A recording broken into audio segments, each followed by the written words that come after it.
The screech of tires cut through the afternoon air like a knife through butter. Tasha Green felt the impact before she saw anything, her body lifted off the ground and thrown 3 feet backward onto the cold pavement. Her laptop bag skidded across the street, papers scattering like frightened birds. Pain exploded through her left hip and shoulder as she hit the ground, the taste of copper flooding her mouth where she'd bitten her tongue. Oh God, please be okay." A man's voice, deep and shaking with panic, broke through the ringing in her ears. Tasha blinked up at the gray Seattle sky, trying to make sense of what just happened. She'd been walking out of the coffee shop, checking her phone for the 3rd time that hour, hoping for a response from the client who owed her $2,000. Money she desperately needed to pay rent. Now she was on the ground and a stranger's face hovered above her, his green eyes wide with fear. "Don't move. I'm calling an ambulance." The man already had his phone out, his hands trembling as he dialed. "No." Tasha tried to sit up, but a sharp pain in her ribs made her gasp. "No ambulance. I can't afford it. I'm so sorry. I didn't see you. You stepped out and I..." The man looked like he might be sick. He was handsome in an exhausted way, with dark hair that needed cutting and stubble that suggested he'd forgotten to shave that morning. His white button-down shirt was wrinkled and there were coffee stains on the sleeve. "Please let me get you help." I said no. Tasha pushed herself up on her elbows, ignoring the protests from her body. Around them, a small crowd had gathered. Someone was filming on their phone. "Perfect. Just perfect. I'm fine. You're bleeding." He pointed to her elbow where her green sweater had torn and blood was seeping through. Tasha looked at the wound and felt her stomach turn. It wasn't just a scrape.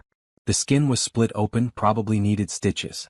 Her jeans were torn at the knee too, and when she tried to stand, her left leg nearly buckled under her.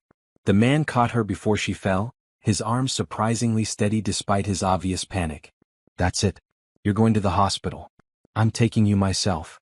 You just hit me with your car."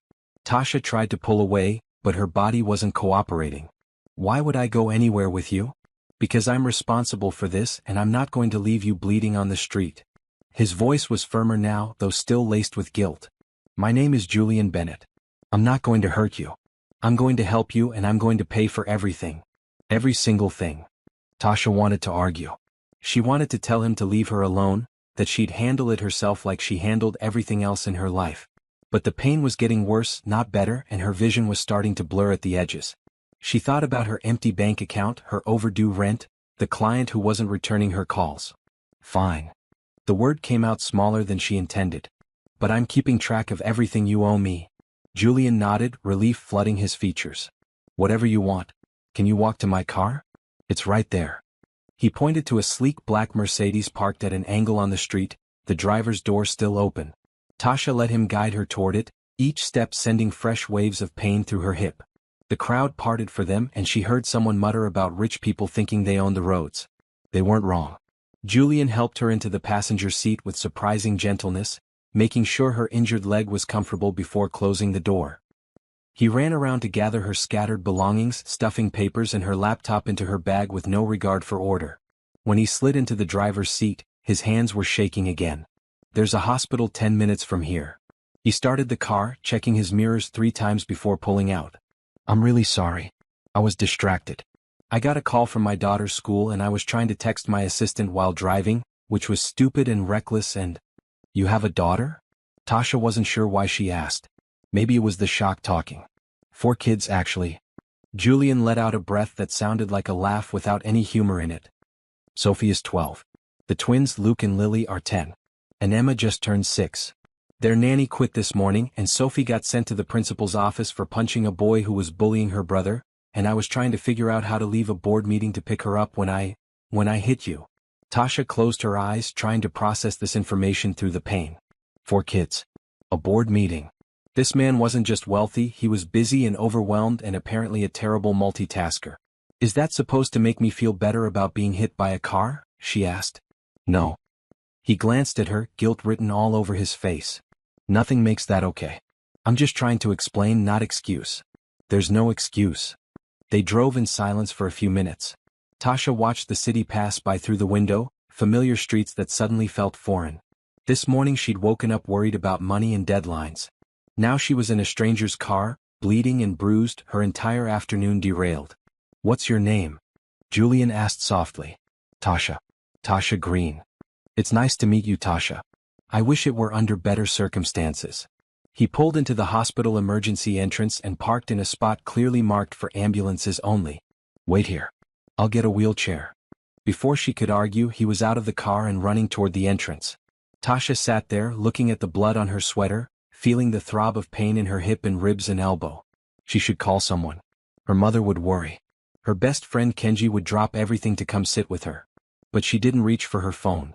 She just sat there, watching Julian return with a nurse in a wheelchair, watching him explain the situation with animated gestures, watching him look back at the car with those worried green eyes. When he opened her door, he smiled at her.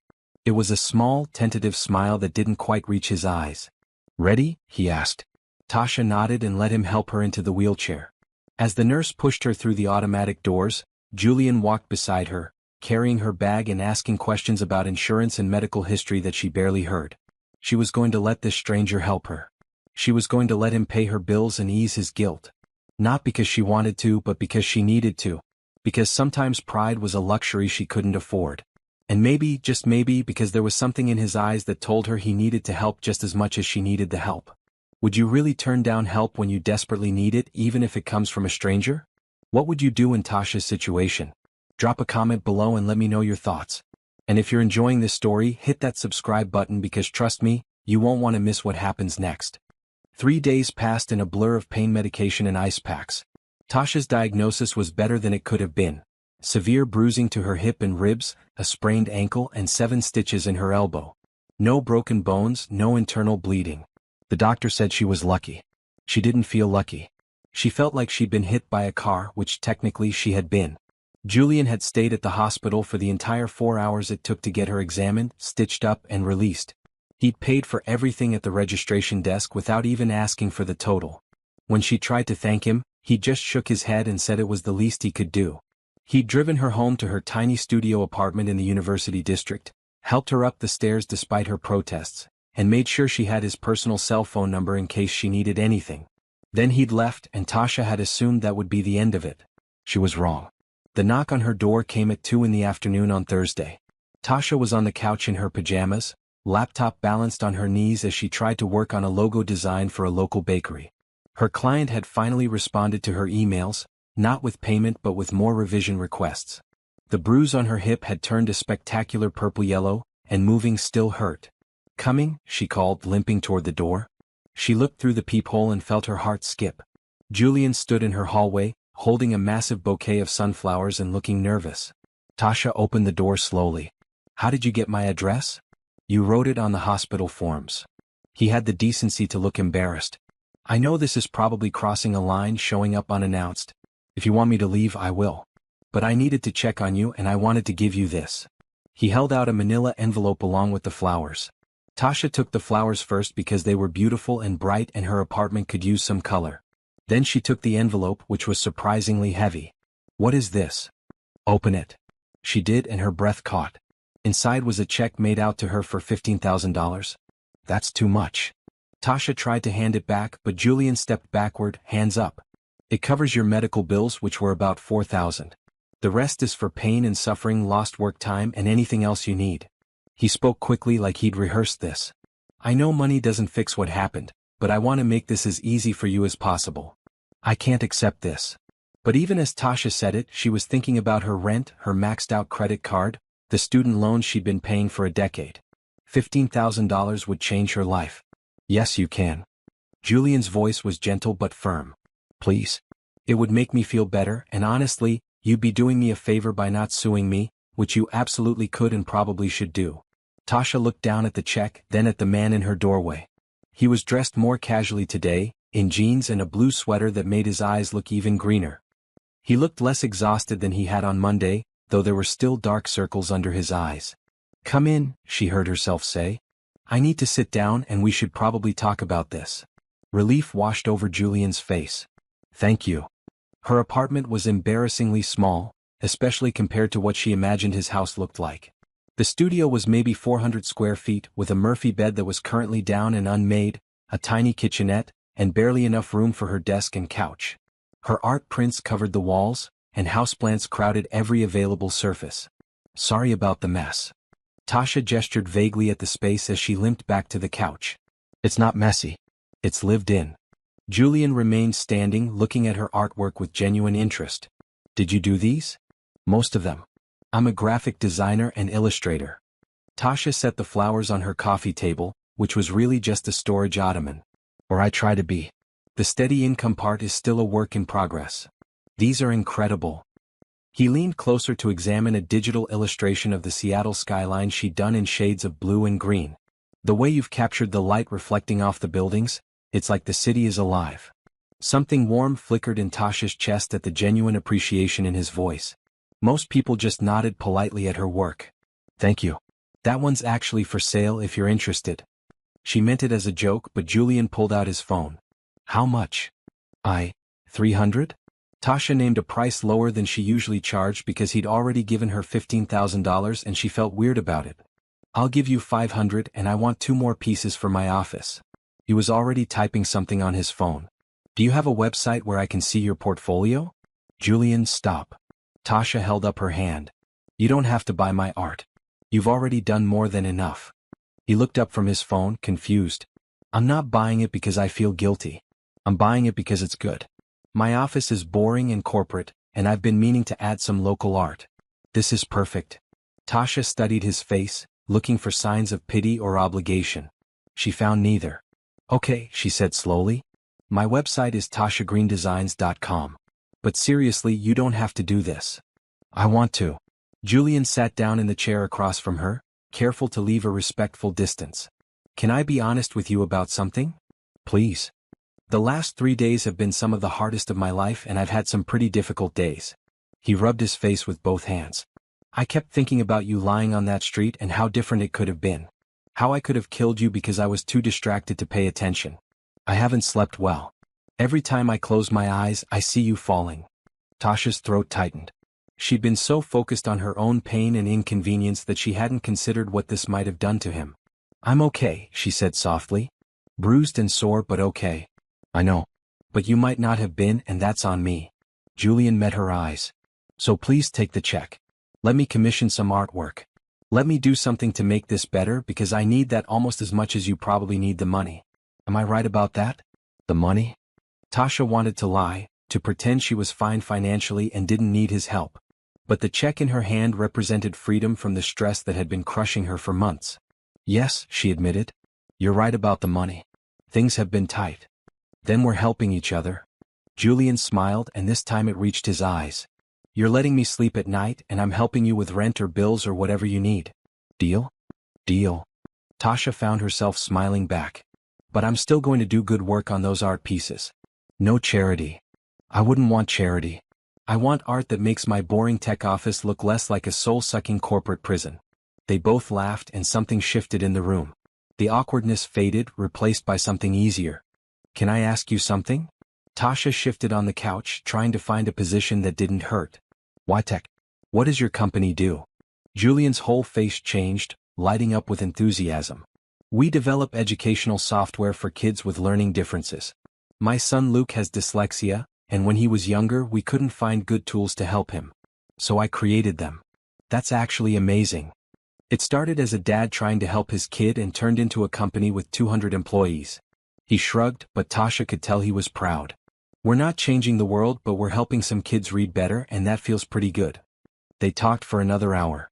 Julian told her about his children, how Sophie was fierce and protective, how the twins were complete opposites despite being identical, how Emma still believed in fairies. Tasha talked about her struggle to build a client base, her dream of opening a small design studio, her love for Seattle despite the rain. When Julian finally stood to leave, Tasha felt almost disappointed. Thank you for letting me visit, he said. And for accepting the check. You have no idea how much better I feel. Thank you for the flowers and the art commission. Tasha walked him to the door, her limp less pronounced than it had been an hour ago. And for staying at the hospital. I forgot to thank you properly for that. Julian paused in the doorway. Can I ask you something now? Sure. Would you have dinner with me sometime? After you're feeling better? He rushed to add, not as an apology or obligation. Just because I enjoyed talking to you and I'd like to do it again. Tasha's first instinct was to say no. This was complicated enough already. But then she looked at his hopeful expression and thought about how easy the conversation had been, how genuine he seemed. "Yes," she said. "I'd like that." His smile could have lit up the entire building. "Great. I'll call you next week, give you time to heal. Take care of yourself, Tasha." After he left, Tasha sat back down on her couch and looked at the check in her hand. $15,000. A dinner date. 3 art commissions. 3 days ago she'd been hit by a car. Now her life was somehow better than it had been before the accident. She picked up her phone and called her mother. "Mama, you're never going to believe what just happened." The following Friday, Tasha stood in front of her closet and second-guessed every piece of clothing she owned. Julian had called that morning to confirm their dinner date, but with one small change in plans. "I'm so sorry," he'd said, and she could hear car horns in the background. "My mom was supposed to watch the kids tonight, but she came down with the flu. I completely understand if you want to reschedule, but I was wondering if maybe you'd be okay with me picking you up a bit early? I need to get the kids from their after-school program and then we could." "It's fine," Tasha had interrupted, surprising herself. "I don't mind meeting your kids." Now, as she settled on dark jeans and a red blouse that made her skin glow, she wondered if she'd made a mistake. Meeting a man's children on a first date seemed like jumping several steps ahead. But Julian had sounded so relieved, so grateful, that she couldn't bring herself to regret it. Her phone buzzed. Julian's text read, "Outside. No rush." Tasha grabbed her purse, checked her reflection one more time and headed downstairs. Her injuries had healed well over the past week.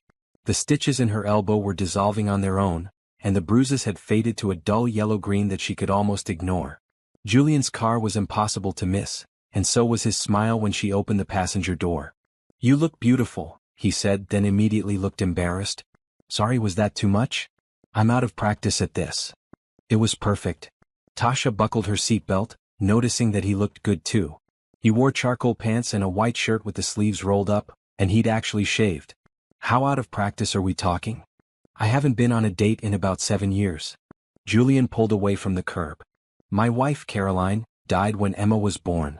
There were complications during delivery. Since then, it's just been me and the kids and a rotating cast of nannies who eventually get tired of the chaos." "I'm sorry." Tasha didn't know what else to say. The grief in his voice was old but still present, like a scar that never quite faded. "Thank you. It was the hardest thing I've ever been through, but we're okay now. Different but okay." He glanced at her. "Is this too heavy for a first date? Should I be talking about movies or something?" "No, it's fine. I'd rather know the real stuff." Tasha settled into her seat. 7 years is a long time, though. What made you want to start dating now?" Julian was quiet for a moment. "Honestly? You did. After I hit you with my car, which I know is possibly the worst meet-cute in history, I couldn't stop thinking about you. Not just because of guilt, but because when we talked in your apartment I felt like myself for the first time in years. Not Julian the CEO or Julian the single dad. Just Julian." Tasha's chest felt warm. "That's really sweet. Sophie told me I needed to get a life beyond work and kids. She's 12 and already worried about me dying alone." He laughed. "When I told her I was taking someone to dinner tonight, she interrogated me for 20 minutes and made me promise to be a gentleman. I like her already." They pulled up to a large brick building with a colorful sign that read Bright Futures After School Program. Children were visible through the windows playing games and working on crafts. Julian parked and turned to Tasha. "Last chance to back out. My kids are a lot. I work with chaos every day." Tasha unbuckled her seatbelt. "I'm a freelancer. My whole life is chaos." Inside, the noise hit them immediately. Kids laughing, shouting, playing. A harried-looking woman at the front desk brightened when she saw Julian. "Mr. Bennett, perfect timing. Sophie's in the art room and the twins are in the gym. Emma is." She looked around. "Emma was just here. I'll find them." Julian led Tasha through the maze of rooms with the confidence of someone who'd done this 100 times. They found Sophie first. She was sitting at a table in the art room, drawing something with intense concentration. When she looked up and saw her father, her face transformed from serious to bright. Then she saw Tasha and her eyes narrowed slightly. "Sophie, this is my friend Tasha." Julian's voice was gentle. "Tasha, this is my daughter Sophie." "Hi, Sophie." Tasha gave a small wave, remembering what it was like to be 12 and protective of her parents. "Are you the lady Dad hit with his car?" Sophie asked bluntly. "Sophie," Julian warned. "What?" "I'm just asking." But Sophie was studying Tasha with sharp eyes that missed nothing. He felt really bad about it. He wouldn't shut up about it for days. I am that lady. Tasha sat down across from Sophie. And yes, he felt very bad. But I'm okay now, see? She held out her arm to show where the stitches had been. Sophie leaned forward to examine the healing wound. Did you sue him? No. You should have. We're rich. You could have gotten a lot of money. Sophie Elizabeth Bennet, Julian said firmly. But Tasha laughed. Your dad already gave me money to cover my medical bills and lost work. And he commissioned me to make art for his office, so we're even. You're an artist? Sophie's entire demeanor shifted. What kind? Graphic design mostly. Logos, illustrations, digital art. Tasha nodded at Sophie's drawing. That's really good. Is that a dragon? It's a phoenix rising from ashes. Sophie pushed the paper toward her. I'm doing a whole series on mythological creatures who represent rebirth and transformation. This one's for my art class. Tasha studied the drawing more closely. It was surprisingly sophisticated for a 12-year-old, with attention to shading and proportion that suggested real talent. This is incredible. Have you thought about going to art camp this summer? There's an amazing program at the community college. Sophie's face fell. Dad says we're too busy for camps this summer. I said we'd talk about it, Julian corrected. Come on, let's get your brother and sisters so Miss Tasha doesn't think we've forgotten about dinner. Finding the twins was easier. Luke and Lily were in the gym playing basketball with a group of other kids. They were identical in appearance, both with their father's dark hair and their mother's blue eyes according to the photo Julian showed Tasha later, but completely different in energy. Luke was quiet and methodical, lining up each shot carefully. Lily was all enthusiasm, running and jumping and laughing. Dad. Lily spotted them first and came running over, nearly tripping over her untied shoelaces. Can we get pizza? Please? Luke wants Chinese but pizza is better and… We're not getting takeout tonight, Julian said. We're going to a restaurant. With her? Luke had approached more slowly, and now he looked at Tasha with curiosity. Who is she? This is Tasha. She's joining us for dinner. Are you Dad's girlfriend? Lily asked, bouncing on her toes. We're friends, Julian said quickly, his ears turning red. That's what adults say when they like each other but don't want kids to know, Sophie informed her siblings, having followed them to the gym. Where's Emma? Julian looked around, clearly trying to change the subject. They found Emma in the reading corner, curled up on a beanbag chair with a picture book. She was tiny for 6, with curly hair that looked like it had defeated all attempts to tame it, and she was wearing a dress covered in butterflies. When she saw her father, she scrambled up and ran to him. Julian scooped her up easily and she wrapped her arms around his neck. Ready to go, baby? Emma nodded, then peeked at Tasha over her father's shoulder. Who's that? My name is Tasha. I like your dress. Thank you. I picked it myself. Emma's voice was soft. Daddy says I can always pick my own clothes. That's a good rule. Getting 4 children from the after-school program to the car was like herding cats.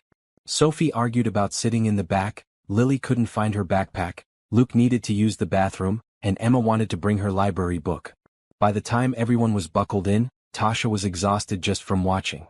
Julian caught her eye in the rearview mirror and mouthed, I'm sorry.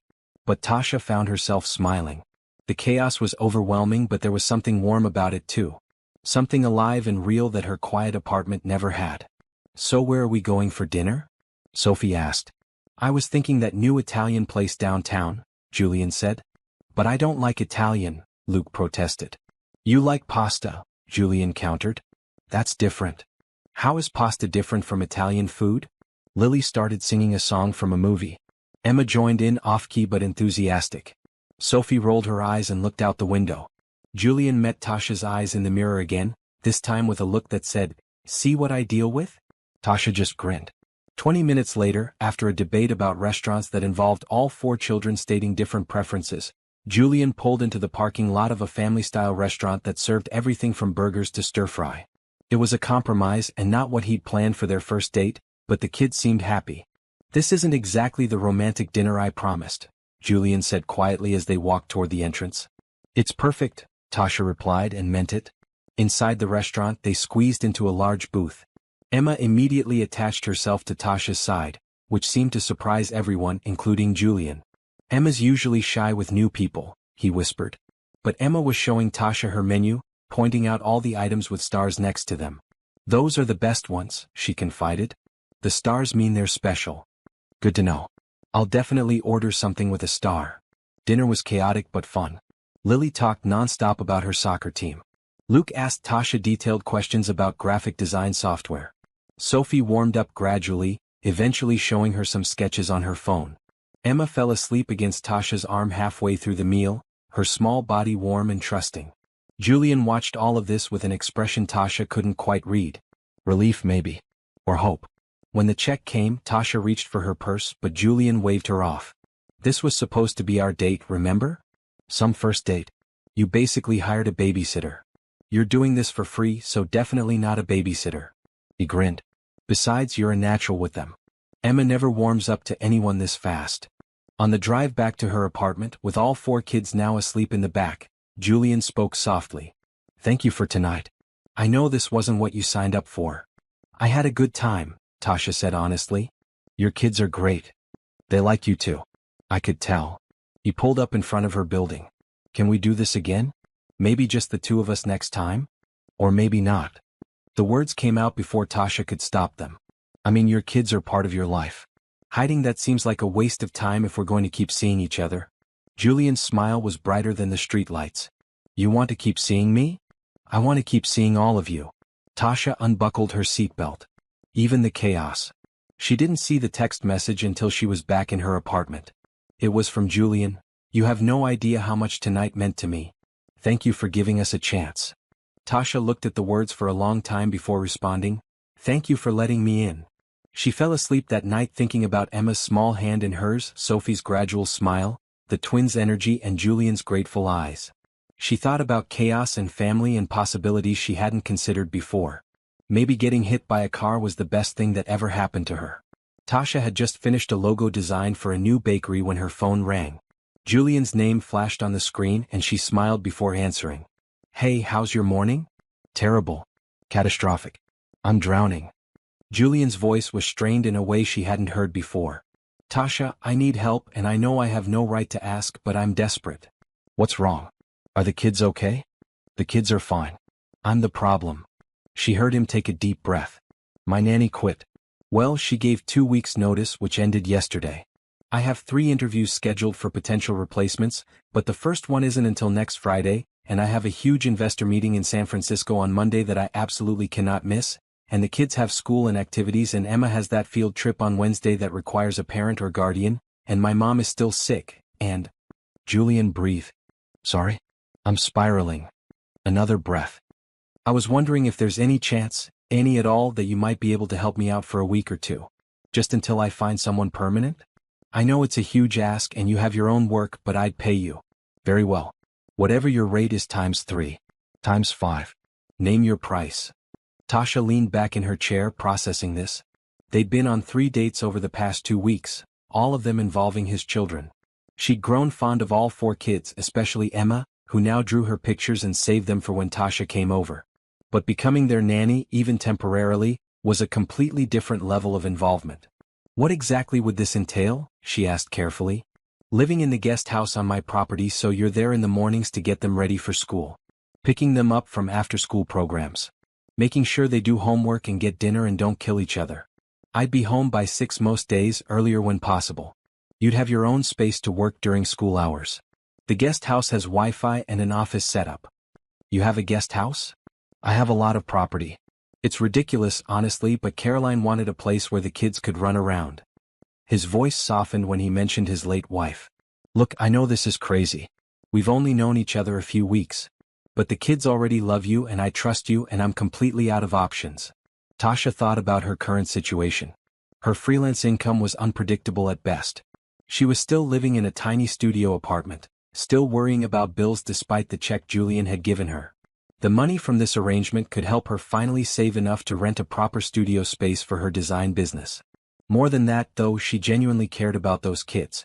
The thought of them being shuffled around to different temporary caregivers while Julian scrambled to find help made her heart hurt. What's the pay? She asked. She heard Julian exhale in relief. $3,000 a week, plus room and board. If you stay longer than 2 weeks, we can renegotiate.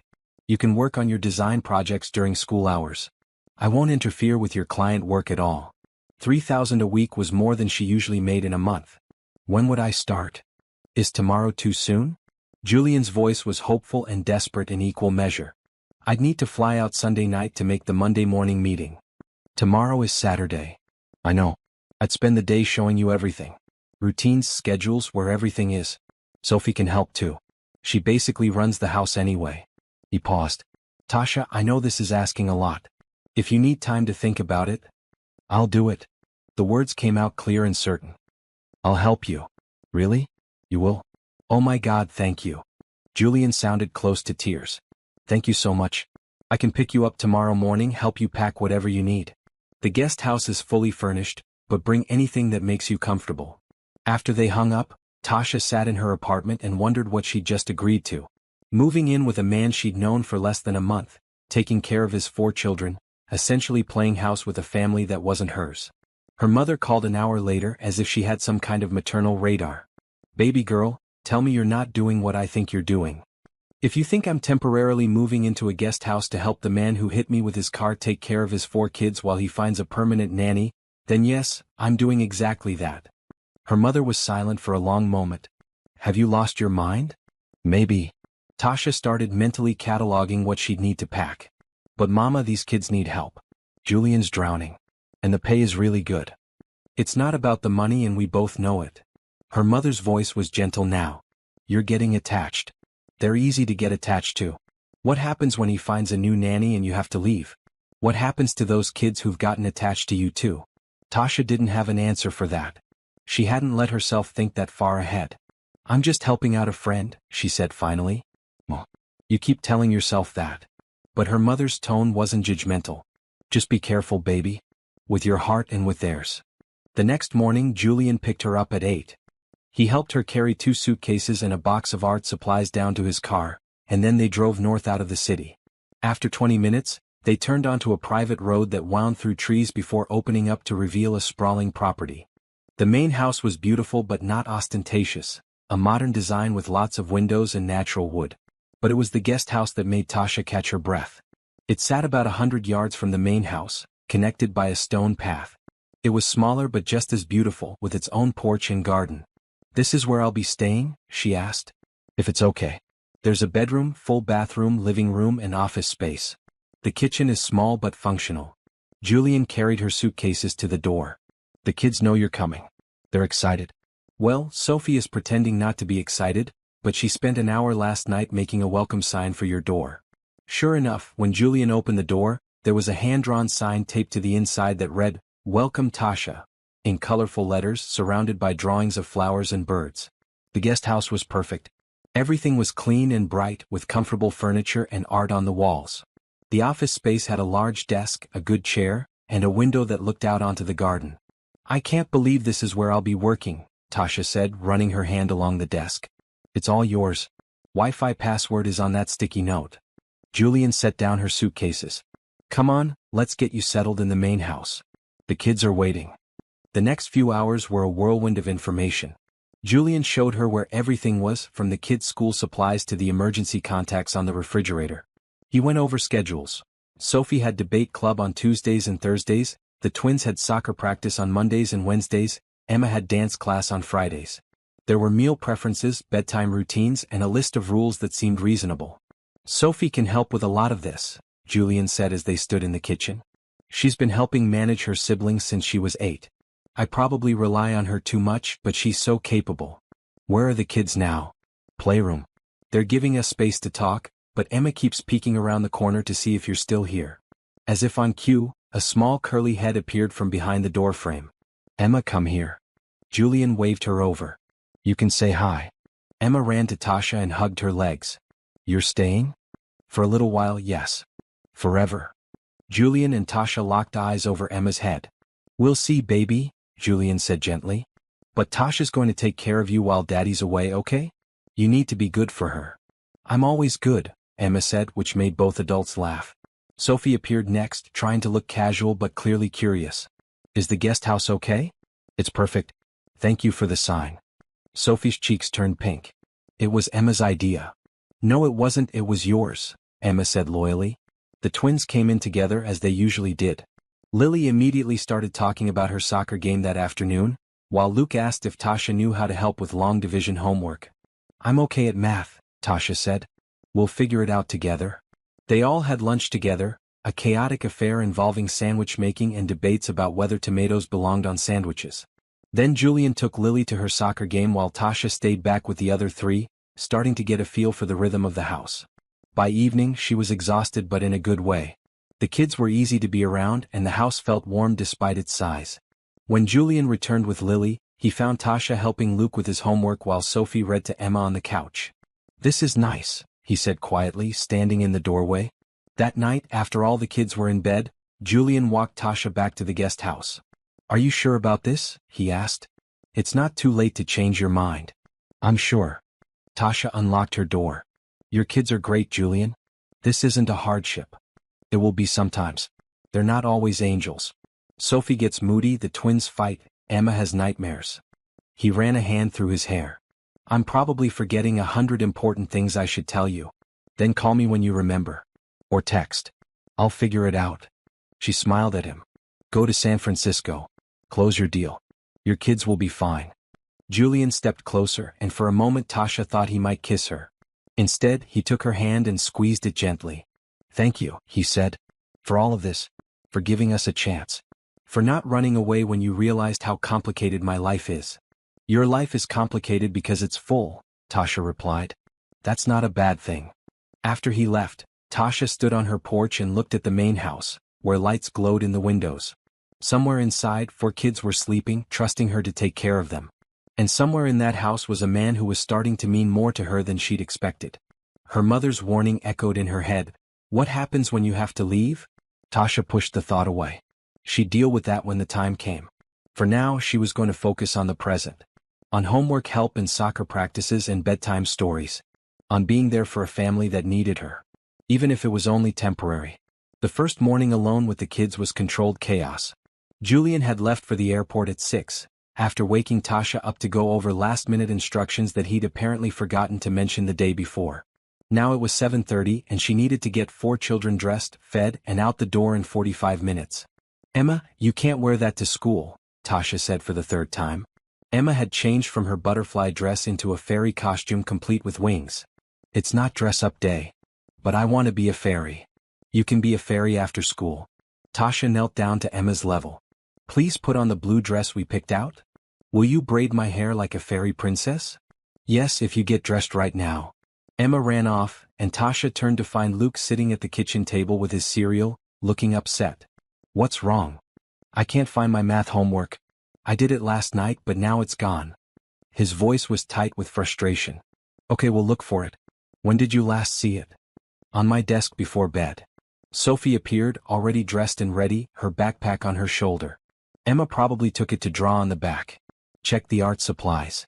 She was right. Emma's art supply box contained Luke's math homework, now decorated with crayon flowers around the edges. "Emma," Luke groaned. "I made it pretty," Emma said, emerging in her blue dress but still holding the fairy wings. Tasha looked at the homework. The math was still legible and Emma's additions were actually kind of charming. "Your teacher will love it. It's artistic." Luke didn't look convinced, but he took the paper. Lily came downstairs with her soccer uniform on instead of school clothes. "Practice isn't until after school," Tasha reminded her. "I know, but I want to be ready." "You'll be ready when you change after school. Go put on regular clothes." "But..."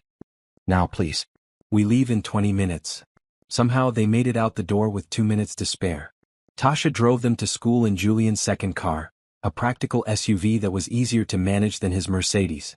The elementary school and middle school were on the same campus, which helped. Sophie got out first, giving a small wave before joining her friends. "Bye, Tasha," Emma called, dragging her backpack behind her. "Have a good day, baby. I'll be here at 3 to pick you up." After drop-off, Tasha drove back to the house in blessed silence.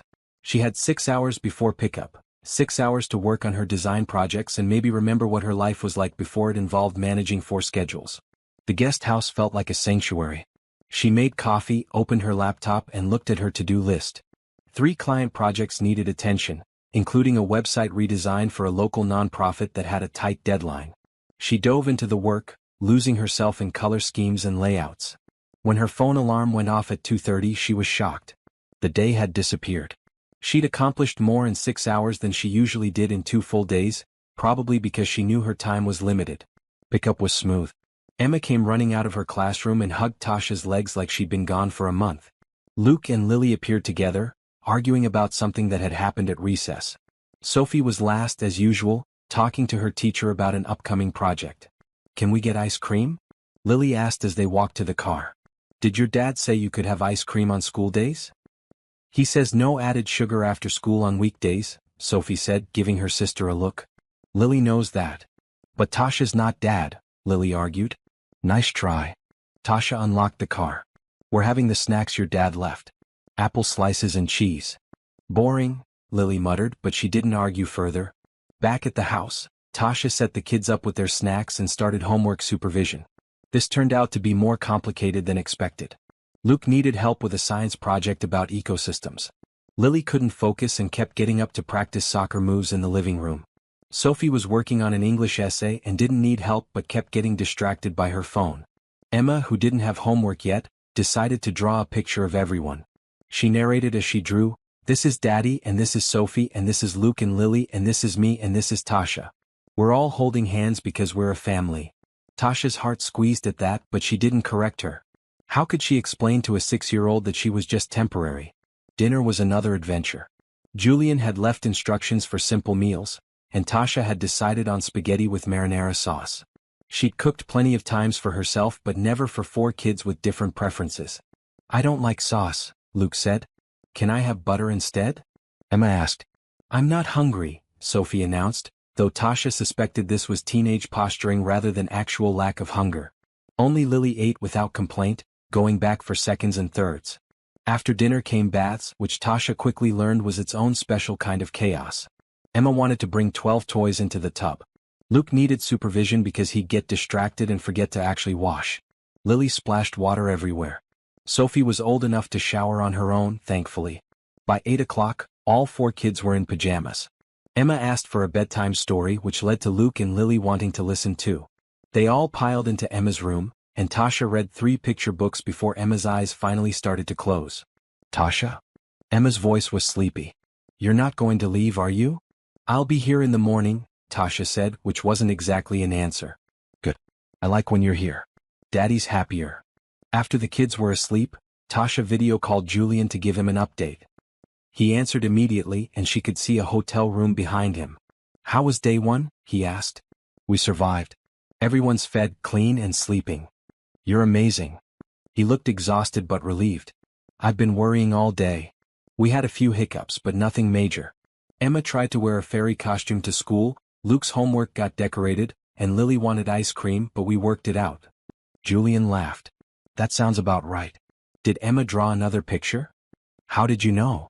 "She always draws when big changes happen. It's her way of processing." He shifted and Tasha could see papers spread out on the bed behind him. "How are you?" "Really? Tired? But good tired." Tasha curled up on the couch in the guest house. "Your kids are great, Julian.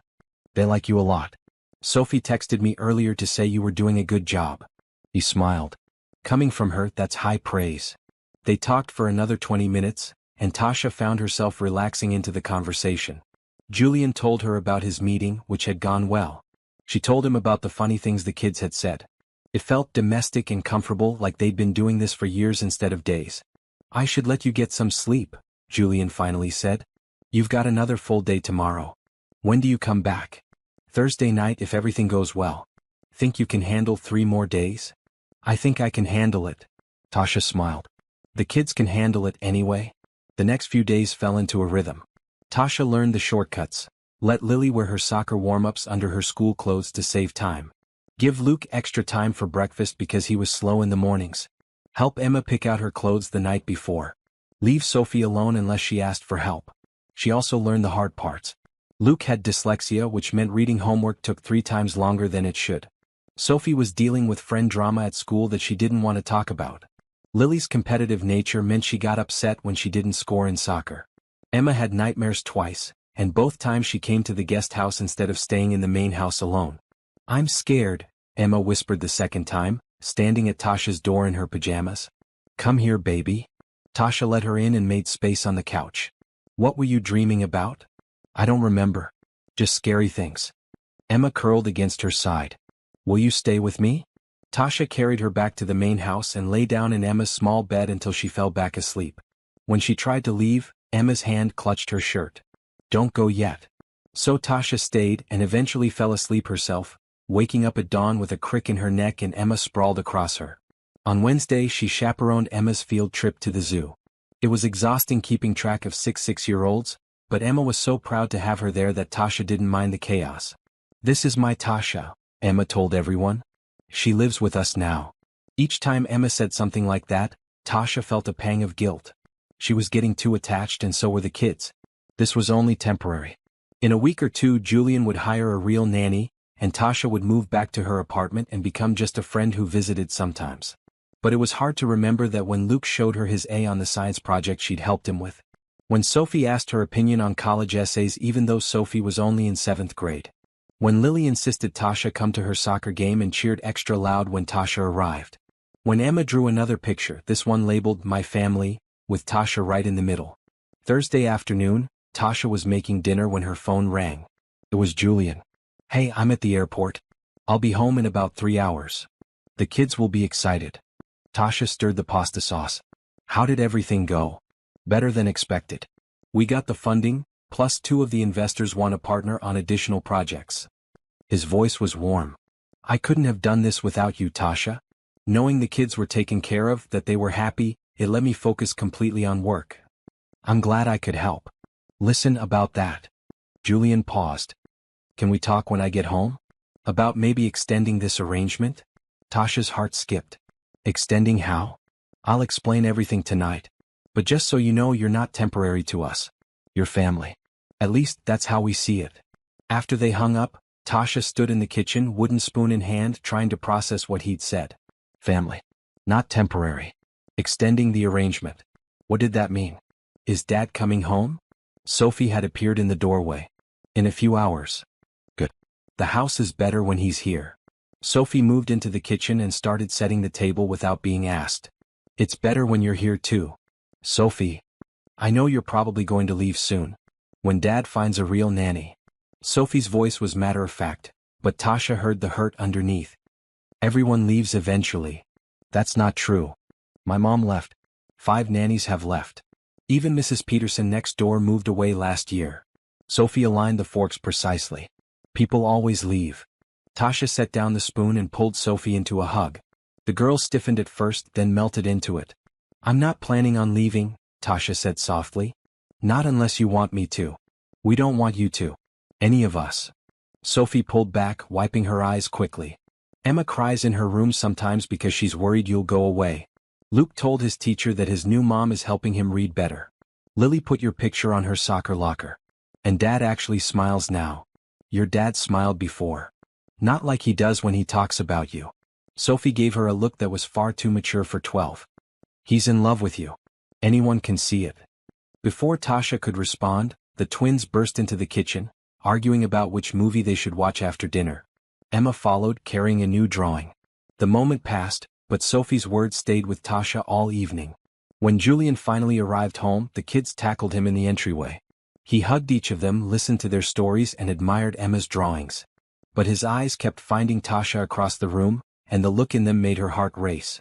After the kids went to bed, Julian walked Tasha to the guest house like he had that first night.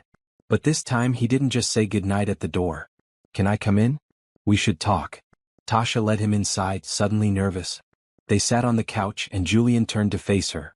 I've been doing a lot of thinking this week, he began.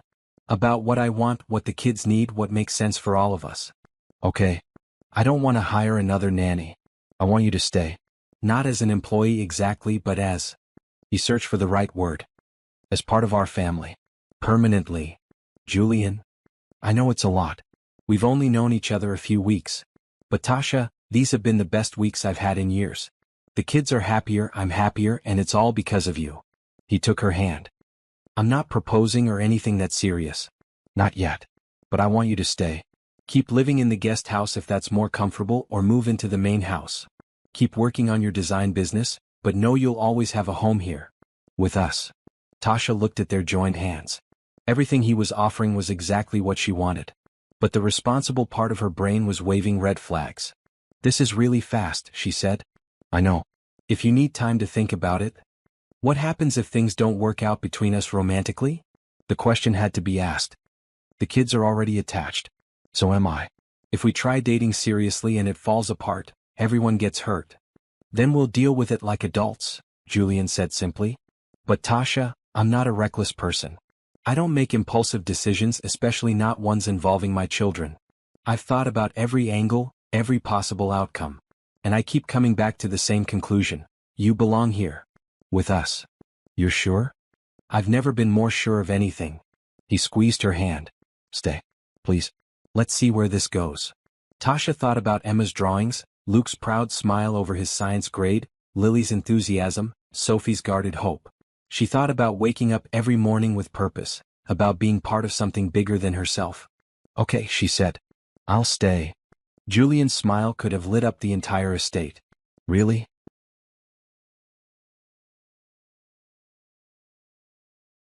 Really? But I'm keeping the guest house for now. We should take things slow. Slow is good. Slow works. He pulled her into a hug and Tasha let herself relax into it. Thank you. For everything. For giving us a chance. That night after Julian left, Tasha lay in bed and thought about how her life had changed. A month ago she'd been alone in a tiny apartment, struggling to make ends meet. Now she was part of a ready-made family, living on a beautiful property, and falling for a man who looked at her like she was the answer to every question he'd been asking. It was fast. It was scary. It was probably a little bit crazy. But it was also right. 3 months passed like water flowing downstream, natural and easy. Tasha settled into life at the Bennett estate in ways she never expected. The guest house became her sanctuary, decorated with her artwork and houseplants from her old apartment.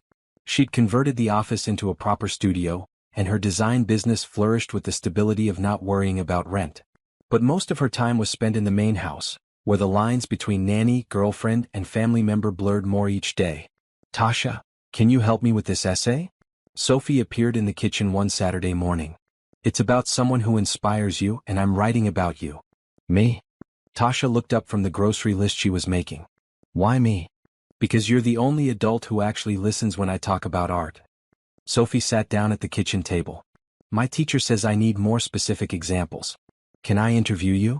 Sure, but maybe pick someone more interesting. What about your art teacher, or? I want to write about you. Sophie's jaw was set in that stubborn way she had. You're the one who encouraged me to enter that poster contest. You're the one who spent 3 hours helping me perfect my shading technique. You're the one who told me that art isn't just a hobby, it can be a real career. Tasha's throat felt tight. Okay. Interview away. They spent the next hour talking about art, creativity, and following dreams even when they seemed impractical. Sophie took notes furiously, and by the end she was smiling in a way that made her look younger than her 12 years. Thanks, Tasha. This is going to be a great essay. You're welcome. Now go get your brother to help you clean the playroom like I asked an hour ago. Sophie rolled her eyes but went without arguing, which was progress. Julian came into the kitchen a few minutes later, carrying Emma on his shoulders. What was that about? Sophie's writing an essay about me for school. Of course she is. Julian set Emma down and she immediately ran to Tasha for a hug. You're her hero. You're everyone's hero around here. Stop exaggerating. I'm not. He kissed her cheek, something that had become natural over the past few weeks. They still hadn't officially defined their relationship beyond dating, but moments like this felt comfortably domestic. My mother's coming to visit next week, by the way. Tasha froze. Your mother? Don't look so worried. She's going to love you. Does she know about me? About us. She knows I'm seeing someone who's wonderful with the kids and makes me happy. That's all she needs to know. Julian grabbed an apple from the fruit bowl. Although fair warning, she's very Catholic and will probably ask about our intentions. Our intentions? Marriage, babies, the whole traditional path. He said it casually like he was discussing the weather. I'll handle it. You just be yourself. The following week, Tasha stress cleaned the entire guest house twice before Julian's mother arrived. Diane Bennett was a tiny woman in her 70s with silver hair and sharp blue eyes that missed nothing. She swept into the house like a small tornado, hugging her grandchildren and immediately spotting every change Tasha had made to the household. Someone reorganized the spice cabinet, Diane observed, running her finger along the alphabetically arranged jars. And these curtains are new. Much better than those dreary beige ones Julian picked out. I helped choose those. Julian looked mildly offended. They were awful, darling. Accept it. Diane turned to Tasha. You must be Tasha. I've heard so much about you. It's nice to meet you, Mrs. Bennett. Tasha shook her hand, which was surprisingly strong for such a small woman. Call me Diane. Now let's have tea and you can tell me all about yourself. Julian, take the children outside. We need girl talk. Julian gave Tasha an apologetic look but herded the kids out to the backyard. Tasha followed Diane to the living room, where tea was already set up, which meant someone had planned this interrogation in advance. So, Diane said, pouring tea with practiced grace. You're the woman who's captured my son's heart. I don't know about captured. Tasha accepted the cup. We're just seeing where things go. And while you're seeing where things go, you're living on his property and raising his children. Diane's eyes were kind but penetrating. That's quite a commitment for someone who's just seeing where things go. I know it looks fast. It is fast. But I care about your son and those kids. I'm not here to take advantage or... Child, relax. Diane set down her teacup. I'm not attacking you. I'm trying to understand. Julian hasn't brought anyone around since Caroline died. The fact that you're here, integrated into his life and the children's lives, tells me something real is happening. Tasha relaxed slightly. He's a good man. He works too hard and he worries too much, but he's trying his best. He is trying his best. Diane smiled. And from what I can see, you help him do that. The house feels warmer. The children seem more settled. And my son, he smiles again. Really smiles, not just that polite thing he does at business meetings. They make it easy. Tasha looked out the window where Julian was playing tag with the kids. This family, they welcomed me when they had no reason to. I was just a stranger their dad hit with his car. Diane laughed, a bright sound that made her seem younger. Yes, Julian told me about that. Worst meet cute in history, he said. She leaned forward. Can I tell you something? As someone who loved Caroline like a daughter and who loves my son more than life itself. Of course. Caroline was wonderful. She was my son's first love, the mother of my grandchildren, and I still miss her every day. Diane's eyes were wet but her voice was steady. But she's gone. And Julian has been stuck for 7 years, afraid to move forward because he thought moving forward meant forgetting. You're not replacing Caroline. You're helping him remember how to live again. I would never try to replace her. I know. That's why you're perfect for him. Diane patted Tasha's hand. Now, tell me about this design business of yours. Julian showed me your website. You're very talented. They talked for another hour, and Tasha found herself genuinely enjoying Diane's company. The older woman was sharp and funny, with stories about raising Julian and his sisters that made Tasha laugh until her sides hurt. When Julian and the kids came back inside, muddy and happy, Diane took one look and shooed them toward the bathroom. Bass. All of you. Don't track mud through Tasha's clean house. It's not my house, Tasha protested. Isn't it? Diane raised an eyebrow. You live here, you take care of it, you've made it a home again. Sounds like your house to me. That night, after Diane had gone to the guest room she was using for her visit and the kids were asleep, Julian found Tasha on the back porch. Did she grill you? He asked, sitting beside her on the porch swing. A little. But I like her. She likes you too. She told me you're good for me and I'd be an idiot to let you go. Julian put his arm around her shoulders. Not that I was planning on it. Your mom said something today that's been on my mind. Tasha leaned into him. She said I'm helping you remember how to live again. Is that true? Were you just going through the motions before? Julian was quiet for a moment. Yeah. I was surviving, not living. Making sure the kids were okay, running my company, but not really present for any of it. He turned to look at her. Then I hit you with my car. Romantic. Right? He laughed. But seriously, meeting you, it woke something up in me. Suddenly I wanted to do more than just survive. I wanted to laugh again, to look forward to coming home, to imagine a future that wasn't just getting through each day. I feel the same way. Tasha took his hand. Before you, I was just floating. Working, paying bills, hoping something would change. Now I have purpose. I have people I care about who care about me back. The kids adore you. Emma told my mother you're her new mom. She didn't. She did. And before you panic about that, my mom thought it was sweet. Julian kissed her temple. Luke told his teacher you're the best thing that ever happened to our family. Sophie wrote that entire essay about you. And Lily put your picture in her locker next to the one of me. They're good kids. They're happy kids now. Because of you. He pulled her closer. I know we've been taking things slow and that's good. But Tasha, I need you to know something. I'm in love with you. Completely. And I'm not going anywhere. Tasha's heart stuttered. Julian? You don't have to say it back. I just needed you to know how I feel. He stroked her hair gently. You've become essential to me, to us. I can't imagine my life without you in it. I love you too, Tasha said, the words coming easily. I have for a while now. I was just scared to say it out loud. Julian's smile was radiant. He cupped her face in his hands and kissed her, soft and sweet and full of promise. When they pulled apart, Tasha was breathless. Stay tonight, Julian whispered. In the main house. With me. We don't have to do anything, I just want to fall asleep with you and wake up with you. Your mother is here. She's a modern woman. She'll survive. He stood and held out his hand. Come on. Let's stop pretending we're not building something real here. Tasha took his hand and let him lead her inside. They checked on each of the children, tucked in sleeping forms and adjusted blankets. In Luke's room they found one of Tasha's art prints hanging above his bed, something she'd made for him about overcoming challenges. When did he put that up? Tasha whispered. Last week. He said it makes him feel brave. Julian squeezed her hand. In Julian's bedroom, Tasha felt nervous for the first time in weeks. But Julian just gave her one of his t-shirts to sleep in, and they lay down together, his arms wrapped around her. This okay? He asked. It's perfect.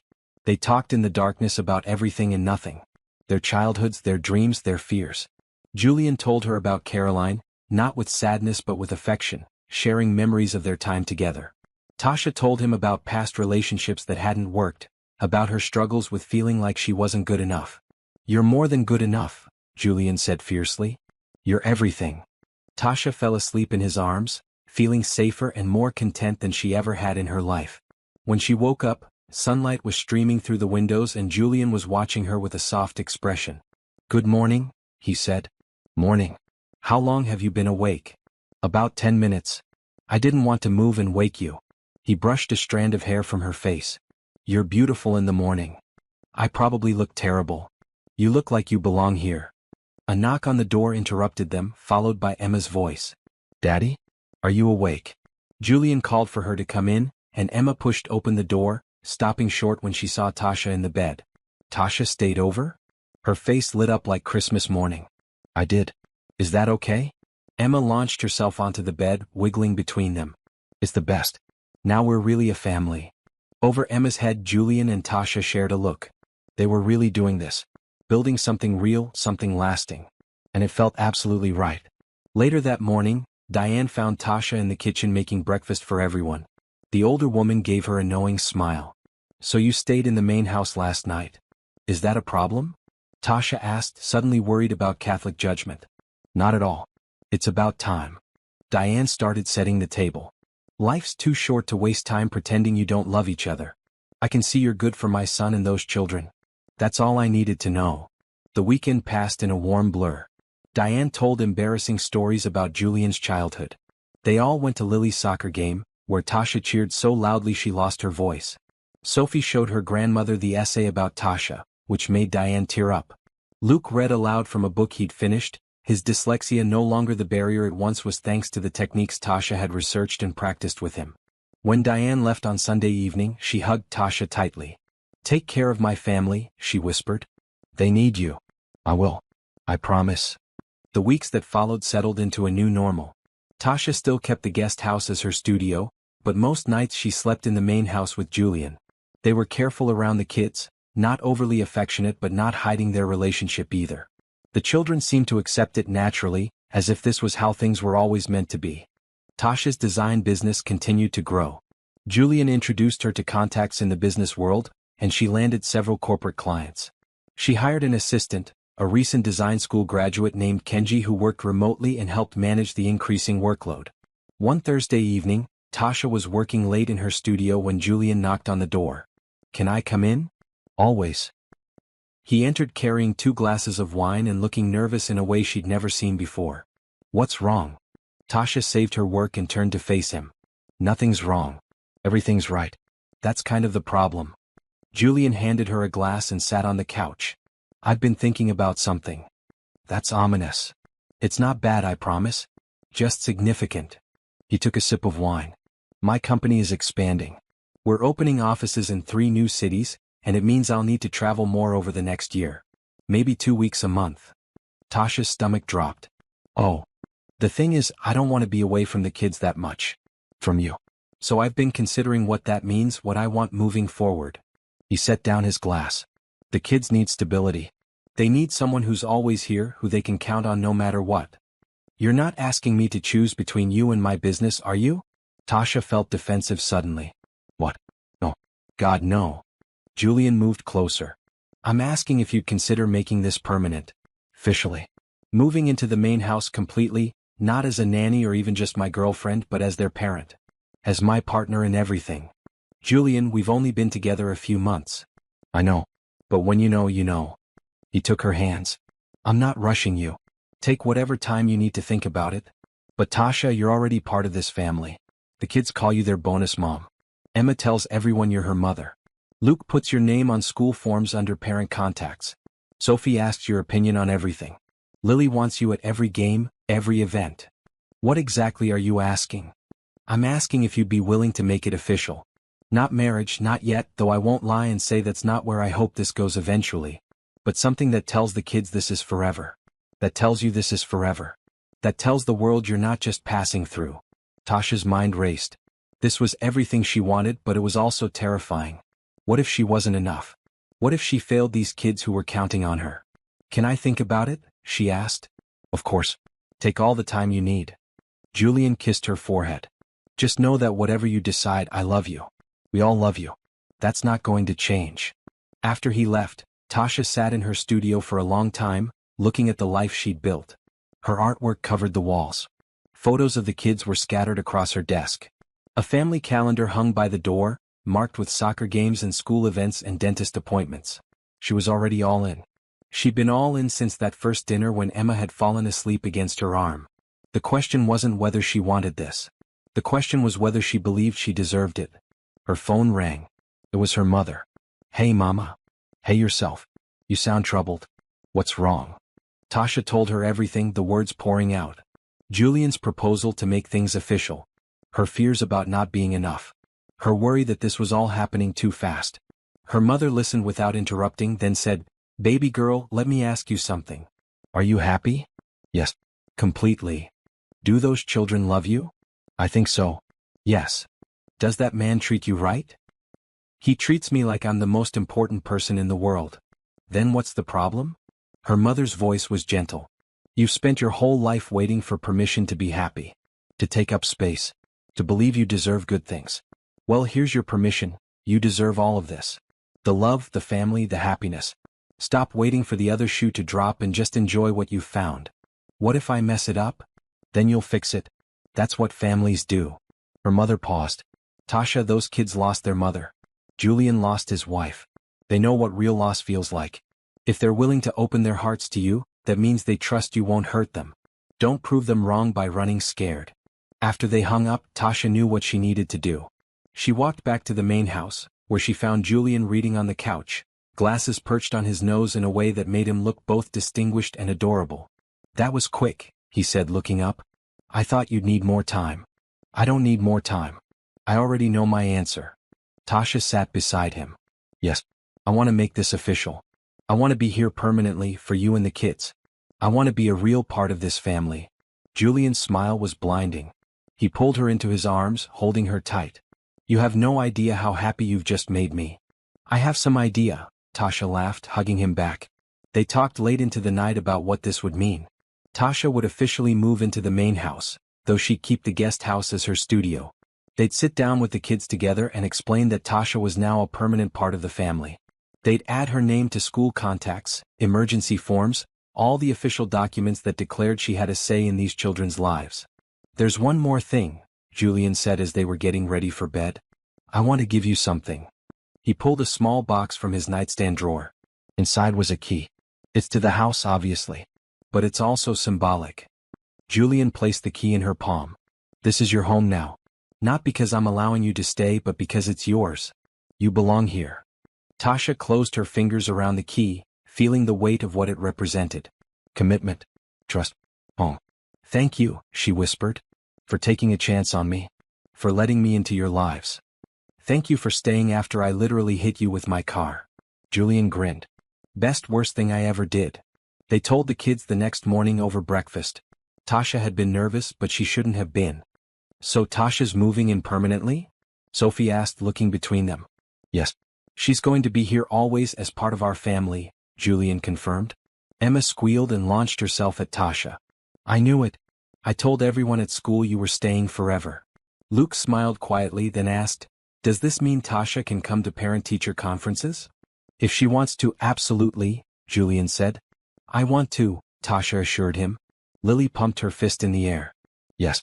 Now I have 2 parents at all my games like everyone else. Sophie was the only one who seemed hesitant. She looked at Tasha seriously. You're really not going to leave? I'm really not going to leave, Tasha promised. I know people have left before and I know that's scary. But I love you guys. All of you. I'm not going anywhere. Sophie nodded slowly, then did something she rarely did. She got up, walked around the table and hugged Tasha. Okay. Good. Because we love you too. The rest of breakfast was chaos in the best way. The kids talked over each other, making plans for things they could do now that Tasha was officially staying. Emma wanted to redecorate Tasha's new room in the main house.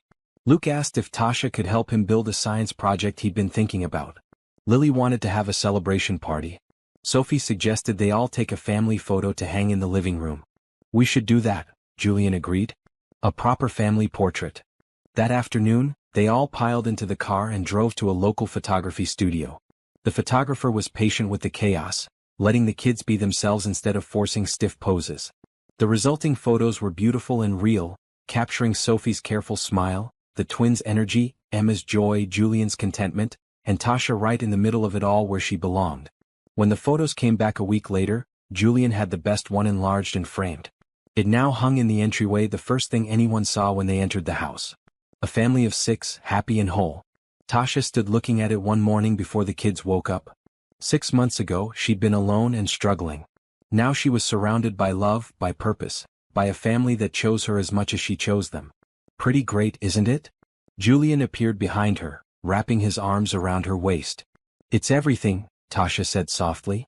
I never thought I'd have this. Well, you do. And we're never letting you go. He was right. This was hers now.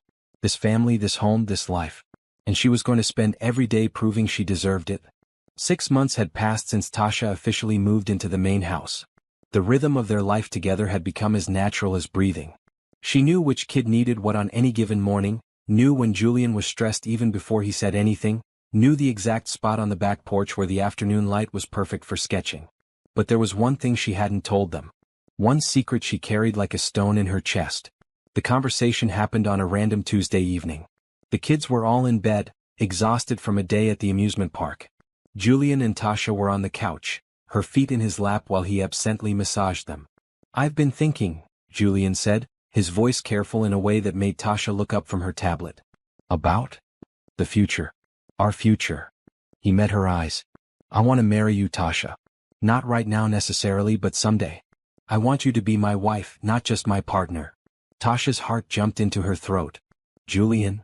I know we haven't talked about it explicitly, but I think we've both been thinking it. He continued to rub her feet, grounding her with the familiar gesture. The kids already see you as their mother. My family adores you. And I'm completely in love with you. I love you too. The words were automatic, true without question. So what do you think? About marriage, about making this official in every possible way? He smiled and it was full of hope. We don't have to rush. But I'd like to know we're moving in that direction. This was the moment. Tasha knew she had to tell him now before things went any further. Before he started planning a future that might not be possible. There's something I need to tell you first, she said, pulling her feet back and sitting up straighter. Something I should have mentioned before, but I was scared. Julian's expression shifted to concern. Whatever it is, we can handle it. I can't have children. The words came out flat, emotionless, the way they always did when Tasha said them out loud. I have a condition called premature ovarian failure. My doctors found it when I was 25, after I'd been trying to figure out why my cycles were so irregular. Basically, my ovaries don't work properly. I can't get pregnant naturally, and even with fertility treatments, the chances are basically zero. She watched Julian's face, waiting for disappointment or pity or the careful retreat she'd seen in past relationships. Instead, he just looked confused. Okay, he said slowly. And that means we can't have kids together. If you were thinking about expanding the family or having a baby that's actually yours and mine, that's not possible. Tasha's voice was steady, but her hands were shaking. I know that's a big deal. It's okay if you need time to process that or if it changes things between us. Julian was quiet for a long moment. Then, to Tasha's complete shock, he smiled. Not a small, polite smile, but a genuine, almost relieved one. Good, he said simply. I've got enough kids for both of us. Tasha stared at him. What? Tasha, I have 4 children. 4 wonderful, exhausting, time-consuming children. Julian moved closer, taking her shaking hands in his. I love them more than life itself, but I'm also 40 years old and barely keeping my head above water most days. The thought of starting over with a baby, of diapers and sleepless nights and preschool again, sounds like a nightmare. But most men want their own biological children. Want to pass on their genes or whatever. I have 4 biological children who I love deeply. That doesn't mean I love them more than I love you, or that I would love a hypothetical biological child with you more than I already love being part of the family we've built. His voice was firm. You're not less valuable because you can't have kids. You're not incomplete. You're perfect exactly as you are. Tasha felt tears building behind her eyes. You really mean that? I've never meant anything more. Julian cupped her face in his hands. Do you know what I think about when I imagine our future? I think about all of us together watching Sophie graduate from high school, teaching the twins to drive, walking Emma down the aisle someday. I think about growing old with you, traveling once the kids are grown, becoming grandparents together. Not once in any of those dreams did I think about having another baby. But what if you change your mind later? I won't. I've had the baby phase. I've done the toddler years. I'm happy where we are now, with kids who can dress themselves and have actual conversations and don't require constant supervision. He smiled. Besides, you've given these kids something I couldn't give them on my own. A mother's love, patience, creativity. You complete our family. We don't need anyone else. I was so scared to tell you, Tasha. Admitted, the tears finally spilling over. My last serious boyfriend left when I told him. He said he couldn't imagine a future without his own kids. Then he was an idiot who didn't deserve you. Julian wiped her tears with his thumbs. Tasha, you have 4 kids. They're already yours. Emma calls you mom. Luke puts you down as his mother on school forms. Lily brags about you to her soccer team. Sophie asks your advice on everything. How is that not enough? It is enough. More than enough. Tasha laughed through her tears. I just thought you'd be disappointed. The only thing I'm disappointed about is that you've been carrying this fear around instead of talking to me about it. Julian pulled her into his arms. We're partners, remember? That means we talk about the hard stuff even when it's scary. They sat there for a while, Tasha crying into his shoulder while he held her and murmured reassurances. When she finally pulled back, she felt lighter than she had in months. So you really don't care that I can't have kids? I really don't care. Julian kissed her forehead. I care that you're here. I care that you love my children like they're your own. I care that you make me laugh and challenge me and make every day better just by existing. Whether you can have biological children has nothing to do with any of that. You're really okay with just the 4 we have? Just the 4? Julian raised an eyebrow. Tasha, 4 kids is a lot of kids. Some days it feels like we have 12. I'm more than okay with stopping here. Tasha laughed, feeling the last of her tension dissolve. They are a lot. They're everything. And so are you. Julian took her hand. So can we stop worrying about hypothetical babies and start talking about our actual future? Because I'd really like to know if you'd consider marrying me someday. Yes, Tasha said without hesitation. Someday when the time is right, I would love to marry you.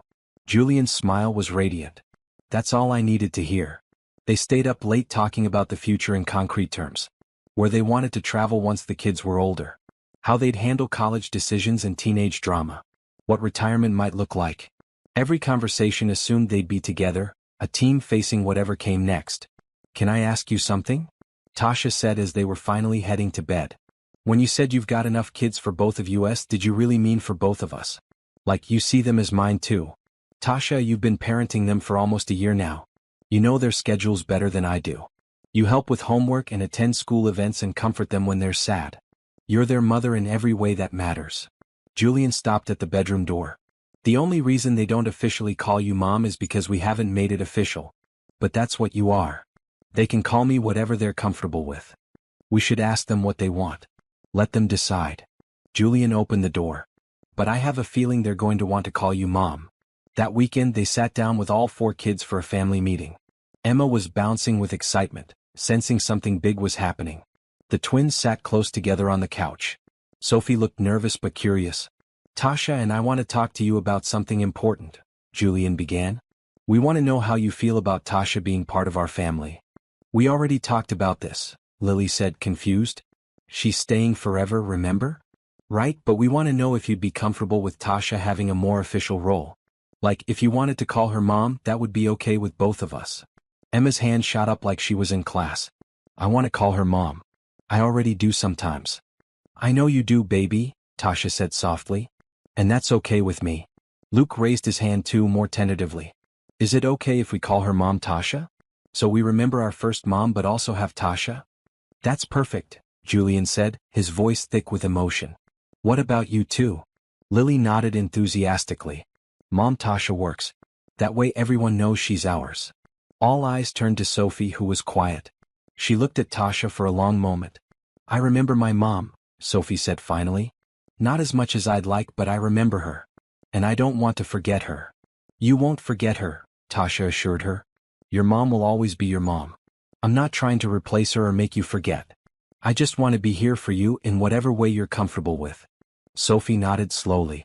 I think Mom Tasha is good. Because you're like a mom but you're also Tasha, you know?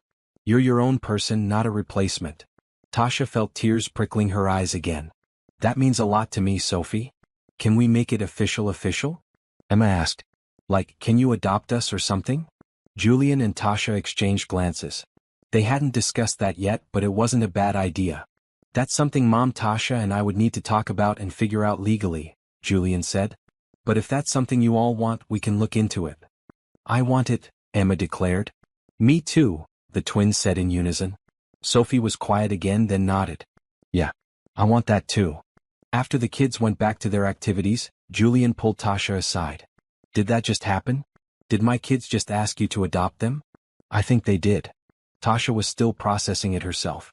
Is that even possible? You're their biological father, and I'm not married to you. I can call my lawyer tomorrow and find out. But Tasha, if it's possible, would you want to? Julian searched her face. It's a big step. Legally, you'd be responsible for them. It's not something to take lightly. I already feel responsible for them, Tasha said. Making it legal would just match what's already true in my heart. So yes, if it's possible, I'd want to. Julian kissed her, soft and sweet and full of promise. Have I mentioned lately that I love you? Not in the last hour. Well, I do. Completely and utterly. The lawyer confirmed that it was possible for Tasha to adopt the children as a second parent, though it would be easier if she and Julian were married. They decided to wait on the legal adoption until after they were engaged officially, but they didn't wait to tell the kids that yes, when the time was right, Tasha would legally become their mother. Emma cried happy tears. Luke hugged Tasha for a solid 5 minutes. Lily did a victory dance around the living room. Sophie smiled in that careful way she had, but later that night she came to Tasha's studio. Can I tell you something? Sophie asked, hovering in the doorway. Always. I'm glad it's you. I'm glad Dad found you, and I'm glad you're going to be our mom officially. Sophie moved into the room. I used to worry about what would happen if Dad met someone. If they'd be mean or if they'd try too hard or if they'd make everything weird. But you're just right. Tasha set down her design tablet. Come here. Sophie came over and Tasha pulled her into a hug. You know what I worried about? Tasha said. I worried that I'd never be good enough. That I'd always be a poor substitute for your real mom. But you guys made me feel like I belong here, like I'm part of the family. You gave me something I didn't even know I was missing. A family? A family, Tasha confirmed. I didn't think I'd ever have kids and then I got 4 all at once. Best thing that ever happened to me. Sophie hugged her tighter. Second best. First best was Dad not killing you with his car. They both laughed and Tasha thought about how far they'd all come.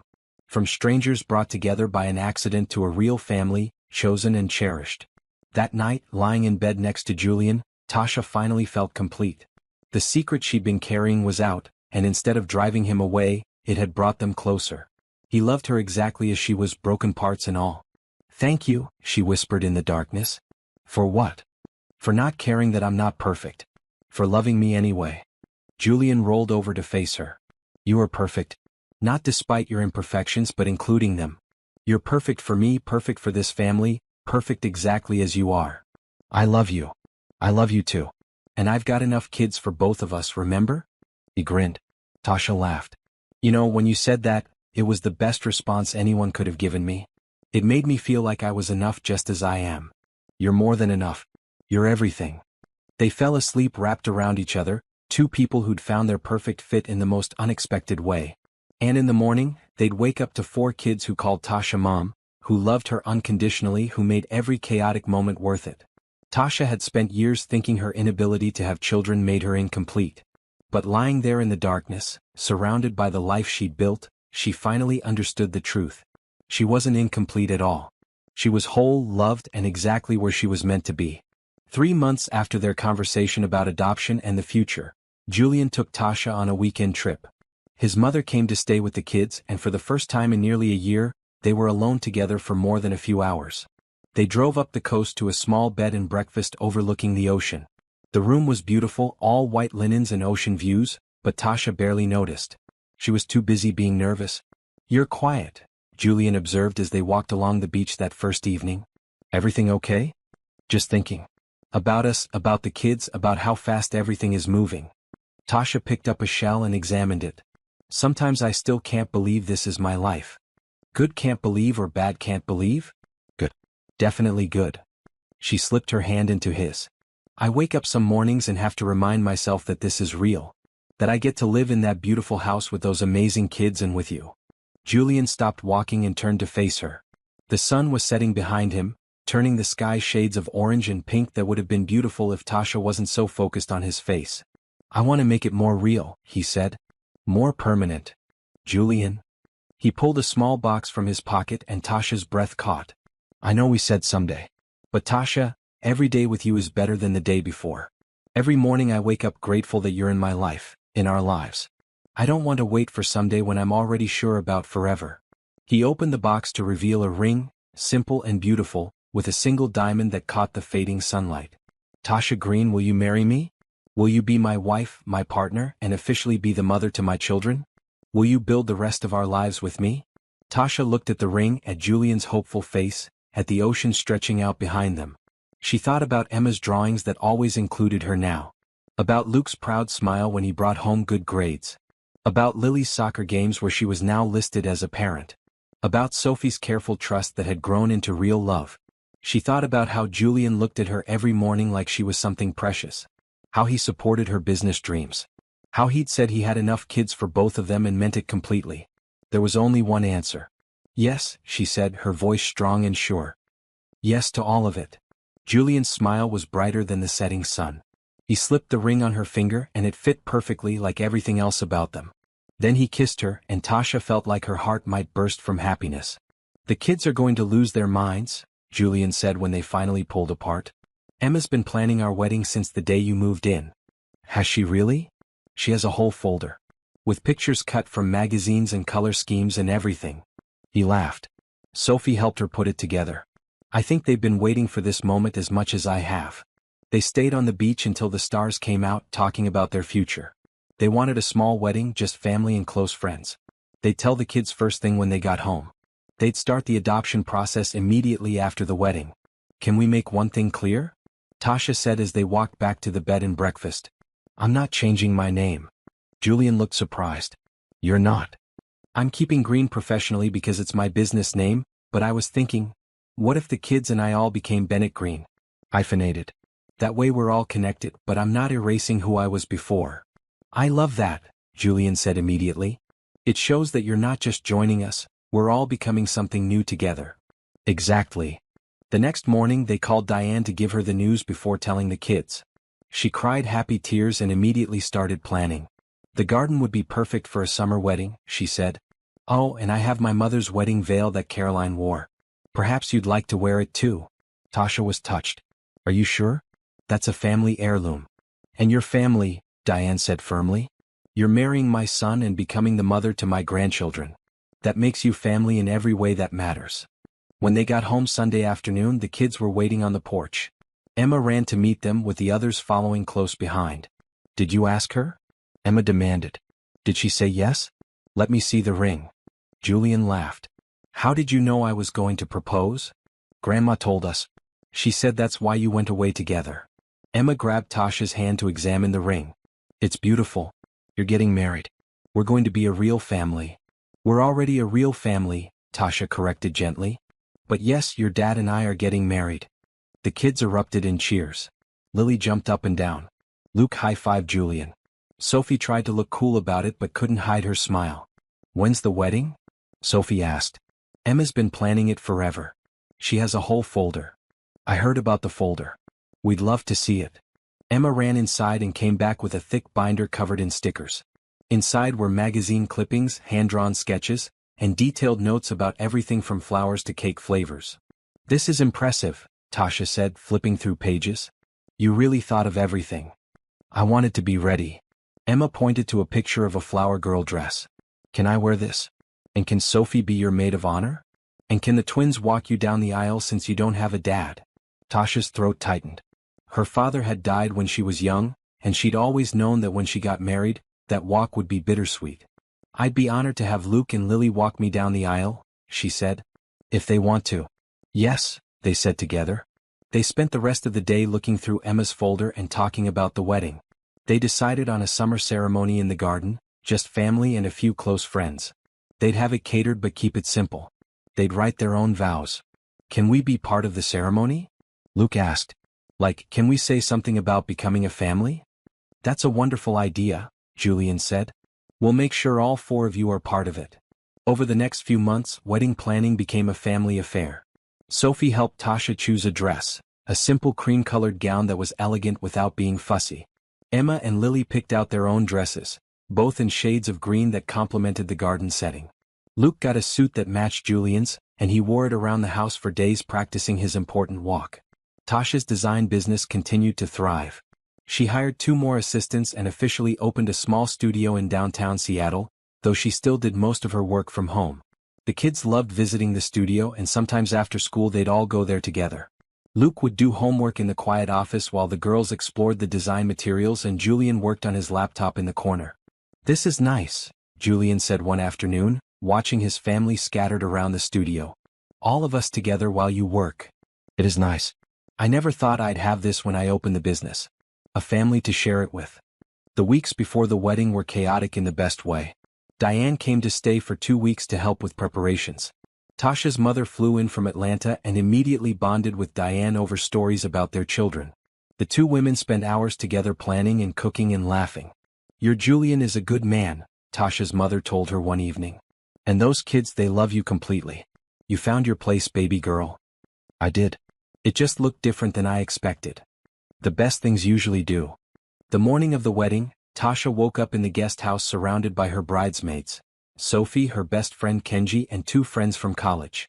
Sophie was already up, looking through the window at the garden where chairs were being set up. Nervous? Tasha asked. A little. I want everything to be perfect for you. Sophie turned around and Tasha saw tears in her eyes. I'm glad you're marrying my dad. I'm glad you're going to officially be my mom. Come here. Tasha held out her arms and Sophie came to sit on the bed. You know what I'm most excited about today? It's not the dress or the flowers or even marrying your dad, though that's pretty great. It's knowing that after today there's no question. You 4 are my kids. Legally, officially, in every way possible. We've been your kids for a while now. I know. But this makes it permanent. This means no one can ever say I'm not your mother. Sophie hugged her tight. You're already my mother. The wedding is just paperwork. But it was more than paperwork. When Tasha walked down the aisle later that afternoon, with Luke on one side and Lily on the other, she felt the weight and joy of what she was doing. She was marrying Julian, yes. But she was also publicly claiming these 4 children as hers. She was telling the world that this family, assembled from broken pieces and unexpected moments, was real and whole and hers. Julian stood at the end of the aisle under an arch covered in flowers, and when he saw her, his eyes filled with tears. Beside him, Emma bounced on her toes in excitement. Sophie stood with Tasha's other bridesmaids, looking proud and happy. The garden was full of people they loved, all there to witness this moment. The ceremony was perfect in its simplicity. They exchanged rings and vows they'd written themselves. Julian promised to love her, support her dreams and grow old with her. Tasha promised to be his partner, to love his children as her own, and to build a life full of laughter and love. Then came the part the kids had planned. All four of them stepped forward, and Sophie read from a paper they'd all worked on together. "We want to say something too," Sophie began, her voice only shaking a little. "Tasha came into our lives when we needed someone. She didn't have to stay. She didn't have to love us. But she did, and she does, and that means everything. Today she's marrying our dad, but she's also choosing us. So we want to choose her back. We choose Tasha to be our mom. We choose this family. We choose love." There wasn't a dry eye in the garden. Tasha was openly crying, and Julian had to wipe his face multiple times. Even Sophie looked teary. "I love you," Tasha mouthed to the kids.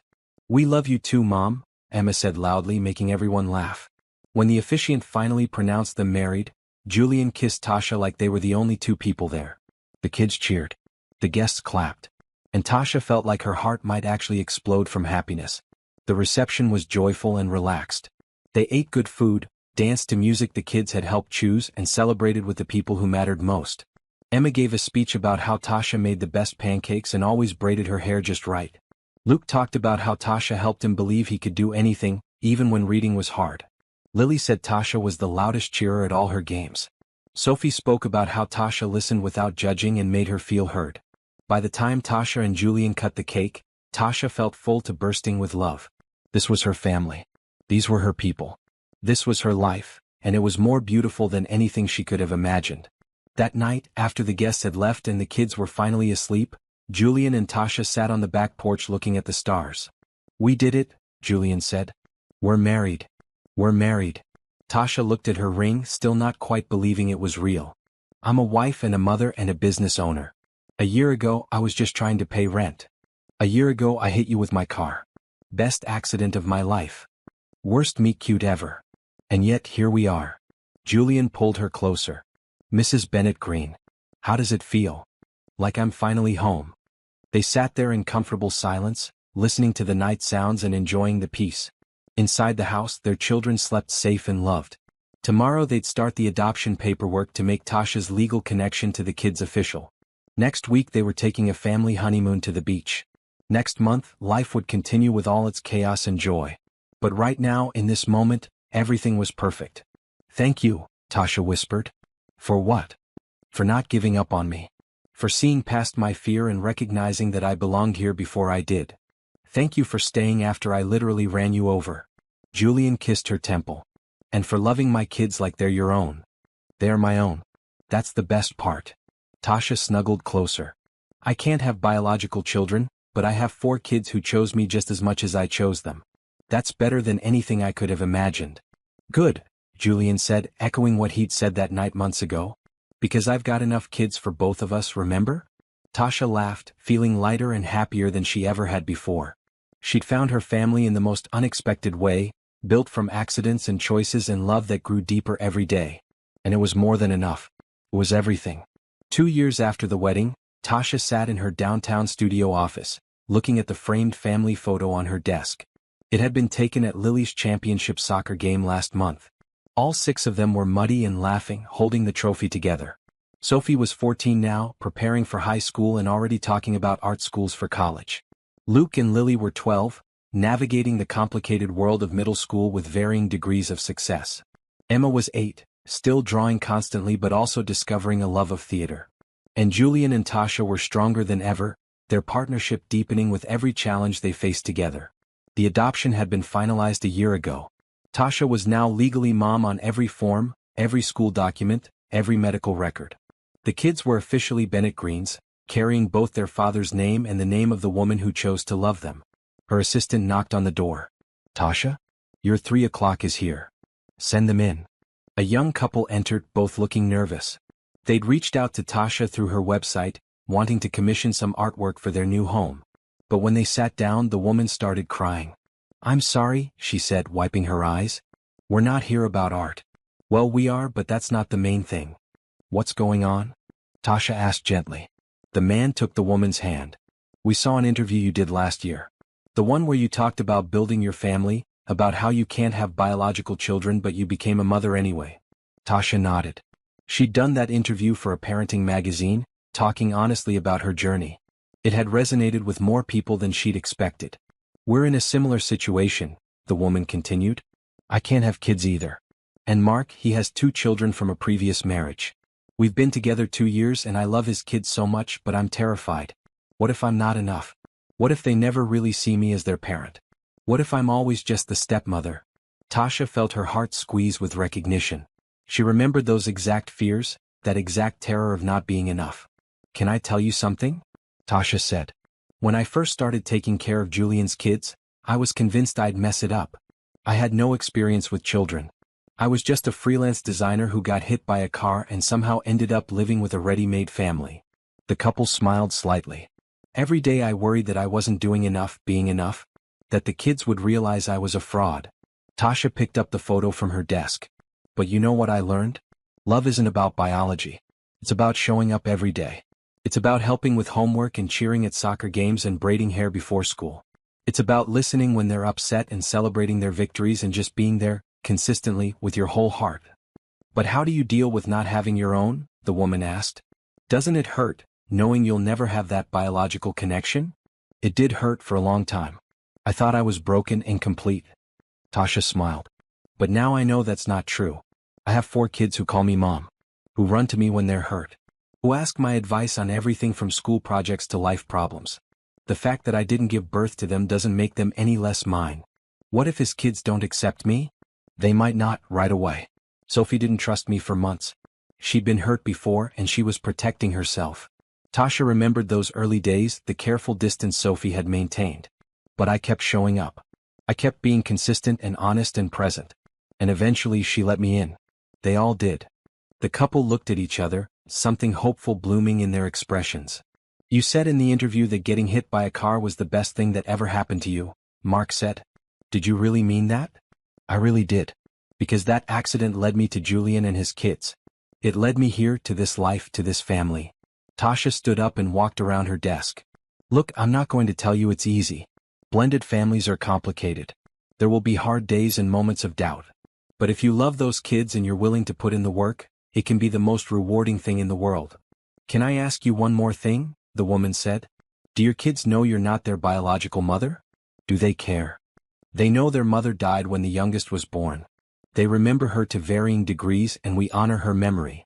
Tasha thought about the photo of Caroline that hung in the kids' rooms, the way they sometimes talked about memories they had. But I'm their mother now too.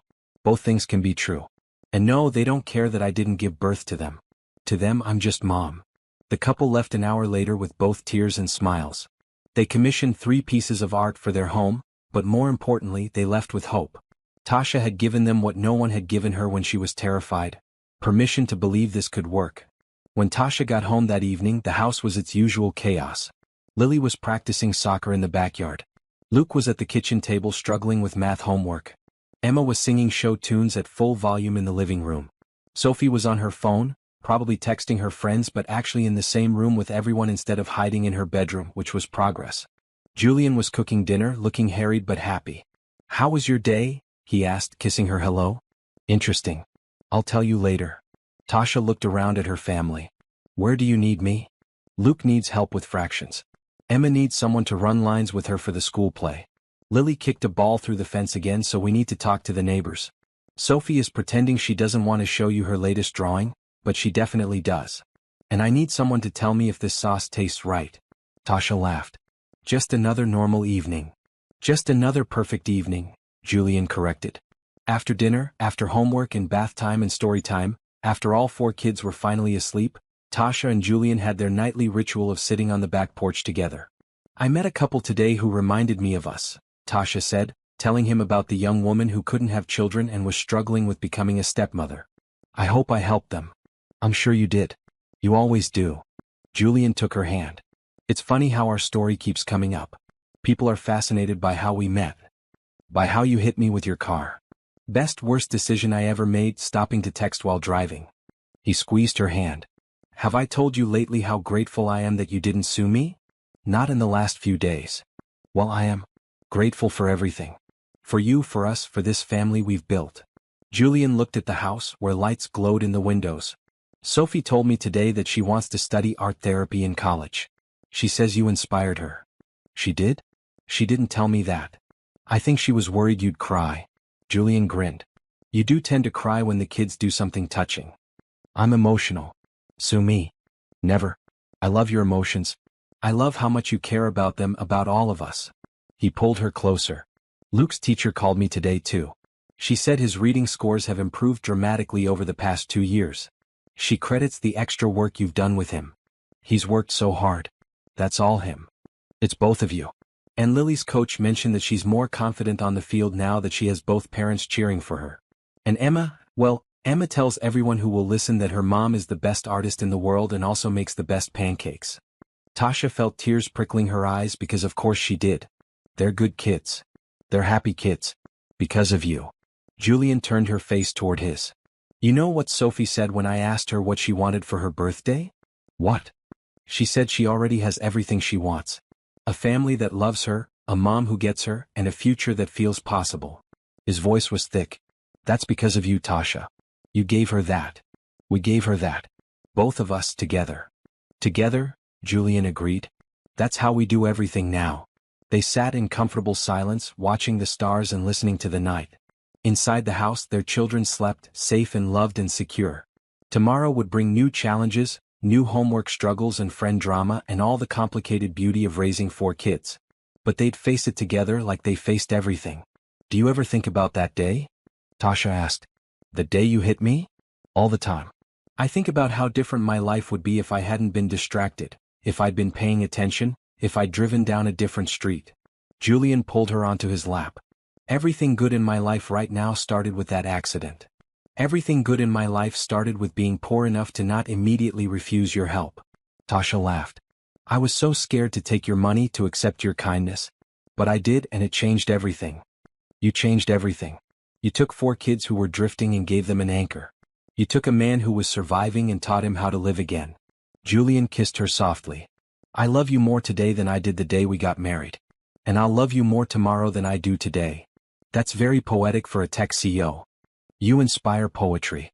Also terrible metaphors and extremely sappy declarations. He grinned. Get used to it. We've got about 60 more years of this. 60 years of chaos and homework help and family dinners? 60 years of chaos and love and building a life together. Plus eventually grandkids, which Emma is already planning for. Tasha groaned. She's 8. She's a planner. She gets it from you.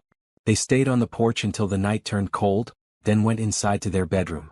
The house was quiet now, that special kind of silence that comes when children are sleeping safe. Tasha checked on each kid, a ritual she'd never been able to break. Sophie was sprawled across her bed, still holding her phone. Luke had fallen asleep with a book. Lily had kicked off all her covers as usual. Emma was curled up with her stuffed animals, a smile on her sleeping face. They're all good, Tasha reported, climbing into bed next to Julian. Of course they are. They have you. They have both of us. They have both of us, Julian agreed. Best accident of my life, bringing you into ours. Tasha thought about the young couple from earlier, about their fears and hopes. She thought about her own journey, from a woman convinced she was broken to a mother of 4 who felt complete. She thought about how one moment, one accident, one choice to accept help instead of refusing it, had changed everything. You know what I told that couple today? Tasha said, settling into Julian's arms. I told them that love isn't about biology. It's about showing up every day with your whole heart. You're good at that. The showing up part. I learned from you. You showed up for me when you had every reason to just write a check and walk away. Best investment I ever made. They fell asleep tangled together, 2 people who'd found each other in the most unexpected way and built something beautiful from broken pieces. Outside, the stars wheeled overhead. Inside, a family slept, bound not by biology but by choice, by love, by the million small moments that make a life. In the morning, Tasha would wake up to Emma crawling into bed between them. She'd make breakfast while Julian got everyone ready for school. She'd help Luke with last-minute homework and remind Lily to pack her soccer gear and listen to Sophie talk about her latest art project. She'd go to her studio and create beautiful things. She'd pick up the kids and help with homework and make dinner and do all the ordinary, extraordinary things that made up a life. And she'd be grateful for every single moment. For the accident that brought her here. For the man who'd looked at her inability to have children and smiled. For the 4 kids who'd chosen her as surely as she'd chosen them. She was exactly where she was supposed to be. 4 years after Tasha and Julian's wedding, The Bennett Green household was a well-oiled machine. Well, as well-oiled as any household with 4 teenagers and preteens could be. Sophie was 16 now and learning to drive, which gave everyone gray hairs. The twins were 14 and in high school, with Lily making varsity soccer and Luke joining the debate team. Emma was 10, still theatrical but now also discovering a love of writing. Tasha stood in her expanded studio space downtown, looking at the wall of framed magazine covers and awards. Her design firm had grown from just her to a team of 12. She'd been featured in business magazines, design journals, and even done a TED Talk about building a life from unexpected circumstances. But her favorite accomplishment wasn't hanging on any wall. It was at home, probably arguing about whose turn it was to load the dishwasher. Her phone buzzed with a text from Sophie. "Mom, can you pick me up from school early? I need to talk to you about something important." Tasha's heart jumped. Sophie rarely asked to leave school early. She quickly texted back that she'd be there in 20 minutes, grabbed her bag and told her assistant she was leaving for the day. The drive to the high school felt longer than usual.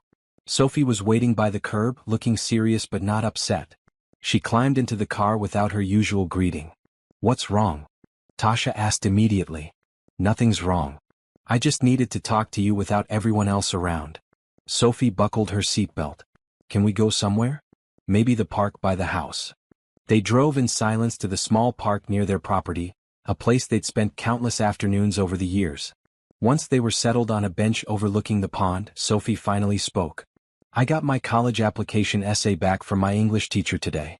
She said it was one of the best she's ever read." Sophie pulled out her phone and opened a document. "I want you to read it." Tasha took the phone and began reading. The essay was titled, "The Day My Life Changed Twice." It told the story of the day Sophie's biological mother died, how her world fell apart when she was just 6 years old. And then it told the story of the day she met Tasha, how a woman who'd been hit by her father's car became the mother she needed. "Sophie," Tasha breathed, tears already forming. "This is beautiful. Keep reading." Tasha continued. Sophie wrote about the fear of letting someone new in, about the walls she'd built to protect herself. She wrote about watching Tasha with her siblings, seeing genuine care and patience. She wrote about the moment she decided to trust again, and how that decision changed everything. The essay ended with these words: "People always ask me if it's hard having a stepmother. They expect drama or conflict or some Disney movie villain story. But here's the truth, I don't have a stepmother. I have 2 mothers. One gave me life and lives in my memory and my heart. The other taught me how to live and stands beside me every day. Both shaped who I am. Both are my mom. And I'm grateful beyond words that fate, in the form of a car accident, brought the second one into my life when I needed her most." Tasha was openly crying by the time she finished. "Sophie, I don't know what to say. You don't have to say anything. I just wanted you to know." Sophie was crying too now. "You always worry that you're not enough, that you'll never be a real mom because you didn't give birth to us. But Mom, you're the realest thing in my life. You're the one who taught me to be brave and creative and honest. You're the one who sat with me through every breakup and bad grade and moment of doubt. Biology doesn't make you a mother. Love does. And you love us so completely that sometimes I forget you weren't there from the beginning. Come here." Tasha pulled Sophie into a fierce hug. "You have no idea how much I needed to hear that today. Bad day. Not bad, just reflective. Sometimes I still worry that I'm not doing enough, that you guys will wake up one day and realize you deserved better." "That's ridiculous." Sophie pulled back.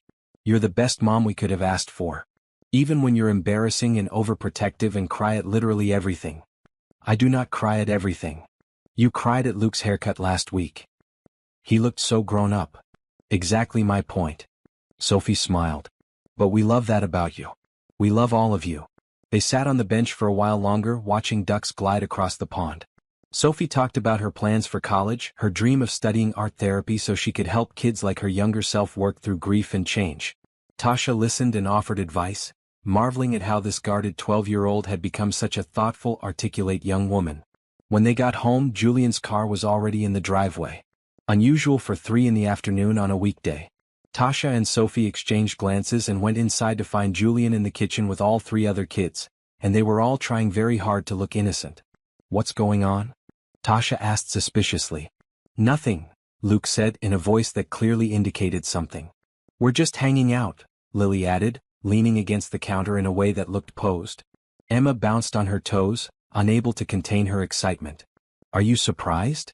Surprised about what? Julian stepped forward, and Tasha noticed he was holding something behind his back. So, I may have orchestrated a small conspiracy with our children. A conspiracy. A good conspiracy. He brought his hands forward to reveal a thick, leather-bound book. We made you something. Tasha took the book carefully. On the cover, in beautiful calligraphy that was definitely Sophie's work, it read, Our Family, a Love Story. She opened it to find pages and pages of photos, drawings, letters and memories. The first page was a photo of Tasha in the hospital the day Julian had hit her with his car. Someone, probably Julian, had saved it. She looked terrible, bruised and in a hospital gown, but she was smiling at something off camera. The caption read, Day 1, the day everything changed. She turned the page. There was the first picture of her with all 4 kids, taken during that chaotic first dinner. Then photos from her time as their nanny, moments she'd forgotten about but they'd captured. Her helping Luke with homework, playing soccer with Lily, working on art projects with Sophie and Emma. Then came the engagement photos, wedding pictures, vacation snapshots. But between each photo were letters. Personal notes from each family member about what Tasha meant to them. Luke's letter talked about how she'd helped him see that his dyslexia didn't define him, that he was smart and capable and could do anything he set his mind to. Lily's was about confidence and support, about how Tasha had been at every single soccer game, rain or shine, cheering louder than anyone else. Emma's was illustrated with drawings, little stick figure stories about all their favorite memories together. Sophie's letter was the longest. It echoed themes from her college essay but added more, personal moments that she'd never mentioned before. Times when Tasha had known exactly what to say, or when she just sat quietly and let Sophie feel her feelings without trying to fix anything. And Julian's letter, oh God, Julian's letter made her sob. He wrote about the day he hit her, about how he'd thought his life was over when he saw her on the ground. He wrote about falling in love slowly and then all at once.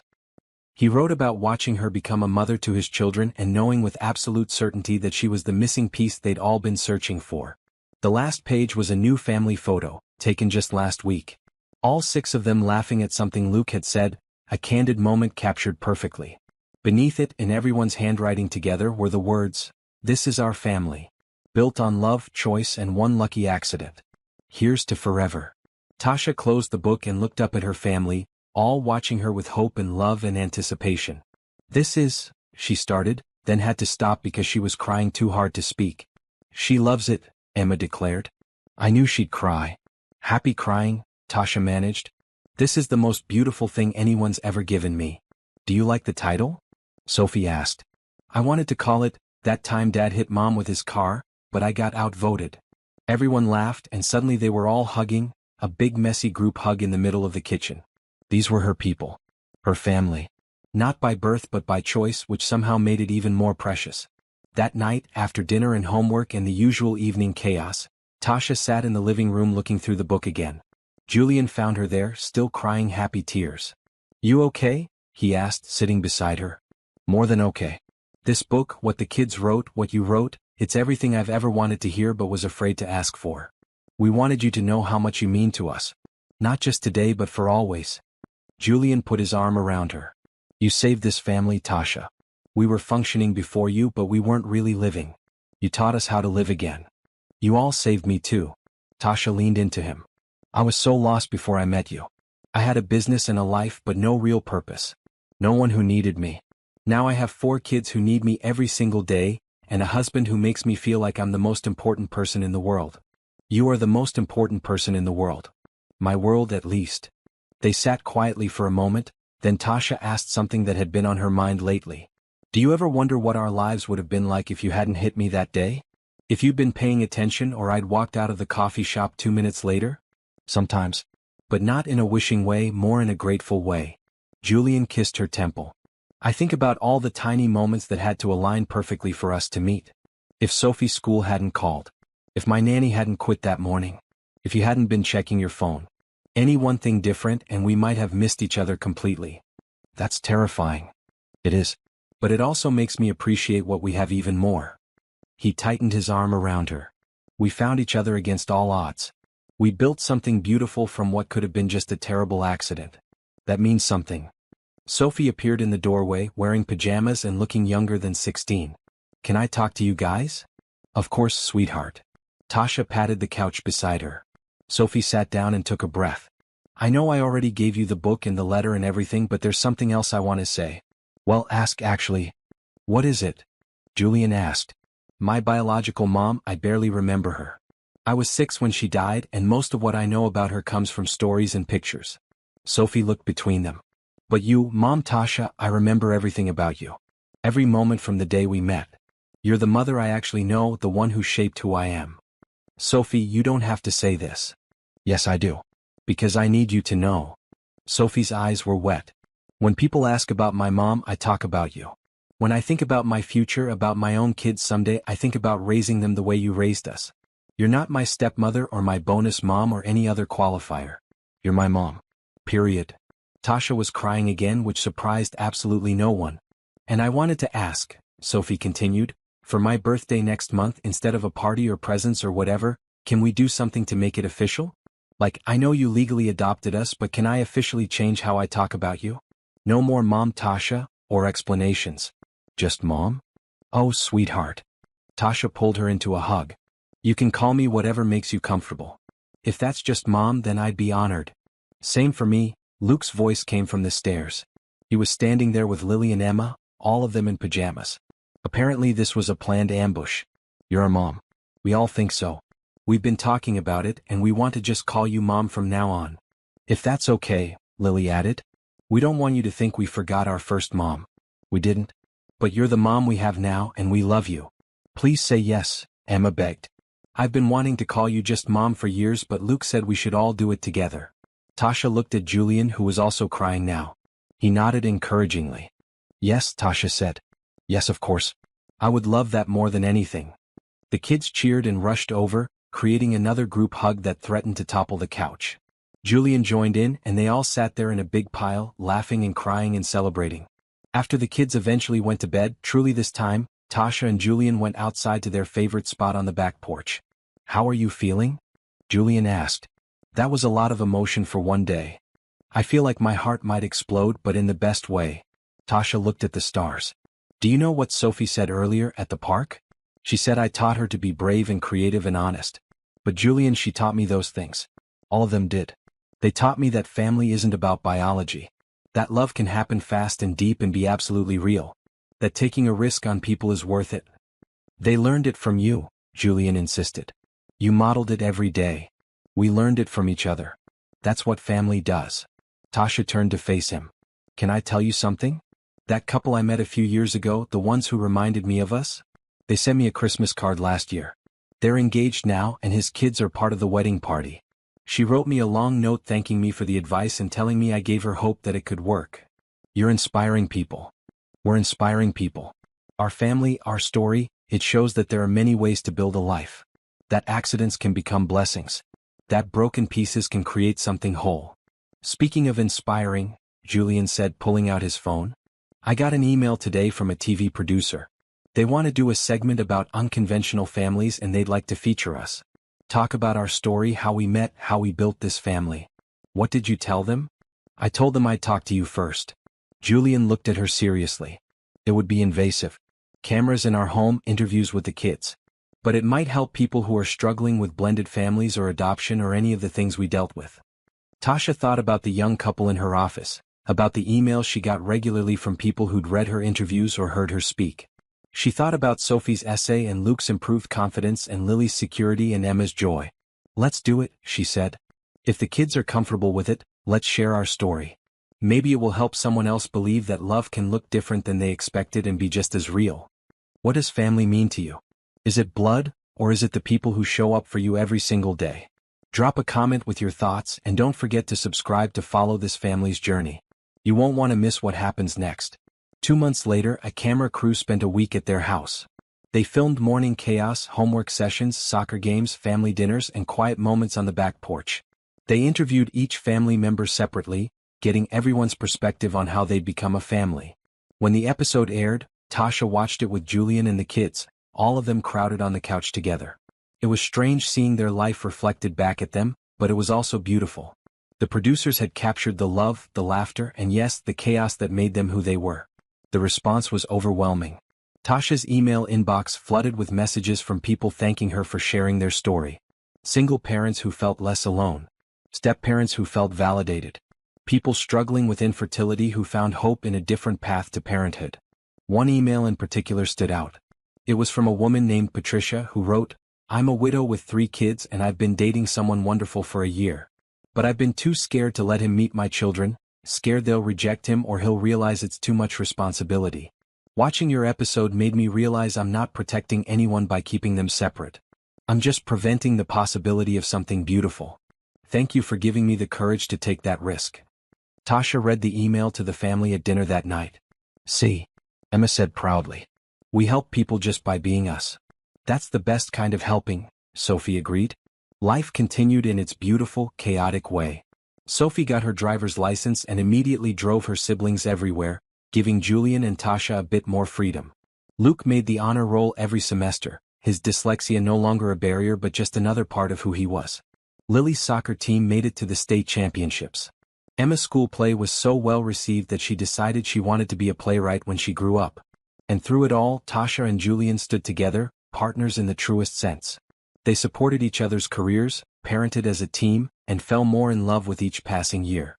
One evening, about 5 years after their wedding, Tasha was working late in her home studio when Sophie knocked on the door. She was 17 now, preparing for college applications and looked nervous. "Mom, can I ask your advice on something?" "Always." Tasha saved her work and gave Sophie her full attention. "I've been thinking about my future, about what I want to study and why." Sophie sat down on the couch. "I've always wanted to do art therapy to help kids who've been through trauma like I went through. But lately I've been thinking about combining that with design like you do. Using visual art to help people heal and express themselves." "That sounds amazing. The thing is, I've been looking at programs and there's this perfect one in New York. It combines art therapy certification with an MFA in design." Sophie twisted her hands nervously. "But it's so far away, and I keep thinking about how you and Dad would manage without me here to help with the kids." Tasha's heart squeezed. Sophie had been parentified at such a young age, taking care of her siblings before she should have had to. Even now, she still felt that responsibility. "Sophie, look at me." Tasha waited until Sophie met her eyes. "You are not responsible for raising your siblings. That's my job and your dad's job. Your job is to be 17 and dream about your future and apply to the schools that excite you, even if they're across the country. But Luke still needs help sometimes, and Emma? Luke is doing great and Emma has us. You've already given your siblings so much by being an amazing big sister. Now it's time to think about yourself." Tasha moved to sit beside Sophie. "If New York is where you want to go, then apply to New York. Don't limit your dreams because you think we need you here. Don't you though? Need me? We'll miss you terribly. The house won't be the same without you. But Sophie, we want you to fly. We want you to become everything you're meant to be. And we'll still be here, cheering you on from across the country if that's where life takes you." Sophie leaned into Tasha's shoulder. "How did you get so wise?" "I learned from an incredibly strong young woman who taught me that family means supporting each other's dreams, even when it's hard." They sat there quietly for a while, and Tasha thought about how much had changed since that first day when Sophie had looked at her with suspicion and guarded hope. Now they could sit in comfortable silence, a mother and daughter who'd chosen each other and built something real. "Mom?" Sophie said softly. "Thank you for staying. Thank you for not giving up on us when we were difficult or when things got hard. Thank you for loving Dad and loving us and making this family whole again." "Thank you for letting me in," Tasha replied. "Thank you for taking a chance on the woman your dad hit with his car." They both laughed because at this point it was a family joke, the ridiculous origin story that had led to everything good in their lives. Later that year, Sophie did apply to the New York program. And when her acceptance letter came, they celebrated as a family, even though everyone knew they'd miss her desperately. Because that's what real love looked like. Supporting someone's dreams even when it meant letting them go. The night before Sophie left for college, the whole family gathered in the living room. Julian had started a fire in the fireplace even though it wasn't that cold, just for the coziness of it. They went around the circle sharing favorite memories, and by the end everyone was laughing and crying. "I have something for you," Tasha said to Sophie, handing her a wrapped package. "For your dorm room." Sophie opened it to find a framed piece of art. It was a digital illustration Tasha had created, showing 6 stick figures holding hands. It was simple but beautiful, reminiscent of Emma's childhood drawings but more sophisticated. At the bottom it read Bennett Green, built on love. "It's perfect," Sophie whispered. I'll hang it where I can see it every day and remember where I come from. And know that you can always come home, Julian added. This will always be your home no matter where life takes you. The next morning they all drove Sophie to the airport. The goodbye was tearful and long, with Luke reminding her to call every week, Lily making her promise to come home for soccer season, and Emma refusing to let go of her hand until the last possible moment. After Sophie disappeared through security, they stood there for a moment, a family of 5 feeling the absence of their 6th member. She's going to do amazing things, Julian said, his arm around Tasha's waist.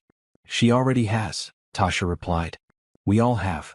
They drove home to a house that felt too quiet without Sophie's presence. But by dinner time, the twins were arguing about something trivial, Emma was singing at full volume, and the chaos Tasha had come to love filled the space again. That night, Tasha received a text from Sophie, made it to my dorm. It's small but nice. I hung your picture first thing. Miss you already. Love you, Mom. Just Mom? Not Mom Tasha, or any qualifier. Just Mom. Tasha showed the text to Julian, and they both smiled through tears. We did good, Julian said. We did great, Tasha corrected. Over the next few years, life continued its forward march. Luke graduated from high school with honors and decided to study education, wanting to help kids with learning differences like himself. Lily got a full soccer scholarship to a state university. Emma won a playwriting competition and had her work performed at a local theater. And Sophie thrived in New York, coming home for holidays with stories about her classes and the kids she was already helping through her internships. She'd found her calling just like Tasha had found hers all those years ago. Tasha's business continued to grow. She'd written a book about building families and pursuing dreams, which became a bestseller. She gave talks at conferences and universities, sharing their story and encouraging others to believe that love came in many forms. But her favorite moments were still the simple ones. Sunday dinners with the whole family when Sophie was home. Watching Luke coach a kids' reading program. Cheering at Lily's games. Sitting in the audience for Emma's performances. And every night, sitting on the back porch with Julian, reviewing the day and planning for tomorrow. One evening, about 8 years after their wedding, Julian found Tasha in her studio looking at old photos. Feeling nostalgic? He asked. Just grateful. Tasha showed him a photo from that first chaotic dinner, when Emma had fallen asleep on her shoulder. Look how small they were. Look how young we were. We've earned these gray hairs, Julian said, pointing to the silver that now threaded through both their hair. Worth every single one. Tasha stood and wrapped her arms around him. Can I tell you something? I've been thinking about that day you hit me with your car. About how I almost refused your help because I was too proud and too scared. But you didn't refuse. No, I didn't. And that choice, that one moment of accepting help when I needed it, led to everything. This family, this life, this love. All of it came from being willing to accept kindness. Julian kissed her forehead. And I'm grateful every day that you said yes. Yes to the hospital, yes to the check, yes to dinner, yes to staying, yes to marrying me. Every yes brought us here. Do you ever wonder what advice you'd give to the you from 8 years ago? The stressed, overwhelmed single dad who was about to hit a woman with his car. Julian thought about it. I'd tell him to slow down and pay attention, definitely. But I'd also tell him that the woman he's about to meet will change his life in the best possible way. That letting someone in, even when it's scary and fast and unconventional, can lead to the greatest happiness he's ever known. What would you tell me? The broke designer who was about to get hit. I tell you that accepting help doesn't make you weak. I tell you that the family you're about to gain will fill all the empty spaces you didn't even know you had. I tell you to trust the process, even when it seems too good to be true. He smiled. And I tell you that getting hit by a car is going to be the best thing that ever happened to you. They both laughed because it was absurd and true all at once. You know what I love most about our story? Tasha asked. It's not a fairy tale. We didn't have love at first sight or a perfect courtship. We had an accident, some fear, a lot of chaos, and a choice to keep showing up for each other every single day. That's what real love looks like. Real love looks like you helping Luke with homework for the 100th time. Like me listening to Emma practice her lines. Like all of us showing up for Lily's games rain or shine. Like Sophie calling you from New York just to hear your voice. Julian held her closer. Real love is built in the everyday moments, not the grand gestures. A car pulled into the driveway and they heard excited voices. Sophie was home for Thanksgiving break, arriving a day early to surprise everyone. Sophie's here, Emma's voice echoed through the house. Mom? Dad? Sophie's home. Tasha and Julian went to the main house to find all 4 kids in a group hug in the entryway. Sophie looked older, more confident, but her smile was the same when she saw Tasha. "Hey Mom." "Hey baby. Welcome home." They spent the evening catching up, with Sophie telling stories about New York and her studies. Luke shared about his college classes. Lily talked about the soccer team she was coaching on. Beside, Emma performed a scene from her latest play. And through it all, Julian and Tasha sat together, watching the family they'd built laugh and talk and simply be. Later, after everyone had gone to bed, Tasha found the leather-bound book the family had made for her years ago. She flipped through the pages, looking at how much they'd all grown and changed. Then she got a pen and added a new entry on the last page. 8 years ago I was hit by a car. I was injured, scared, and too proud to accept help. But I did accept it, and that choice changed everything. Today I have 4 incredible children who call me Mom. I have a husband who loves me unconditionally. I have a career I'm passionate about and a life that feels full and purposeful. I can't have biological children, and for years I thought that made me less than. Broken. Incomplete. But I was wrong. I have 4 kids who are mine in every way that matters. I have a family built on choice and love and showing up every single day. To anyone reading this who feels like their life hasn't turned out the way they planned, good. Because sometimes the unplanned life is better than anything you could have imagined. Sometimes getting hit by a car, metaphorically or literally, is the beginning of your greatest adventure. This is my family. This is my life. And I wouldn't change a single thing. With love and gratitude, Tasha Bennett Green, mom to Sophie, Luke, Lily, and Emma, wife to Julian, the luckiest woman alive. She closed the book and looked around the quiet house. This was home. This was family. This was love in its truest, most beautiful form. And it all started because one overwhelmed man wasn't paying attention while driving, and one struggling woman was willing to accept help when she needed it most. Sometimes the best things in life come from the most unexpected places. Sometimes family finds you instead of the other way around. Sometimes you can't have children, but you can have 4 kids who choose you as surely as you choose them. And sometimes, just sometimes, the billionaire smiles and says, "Good, I've got enough kids for both of us." And you realize that's exactly what you needed to hear.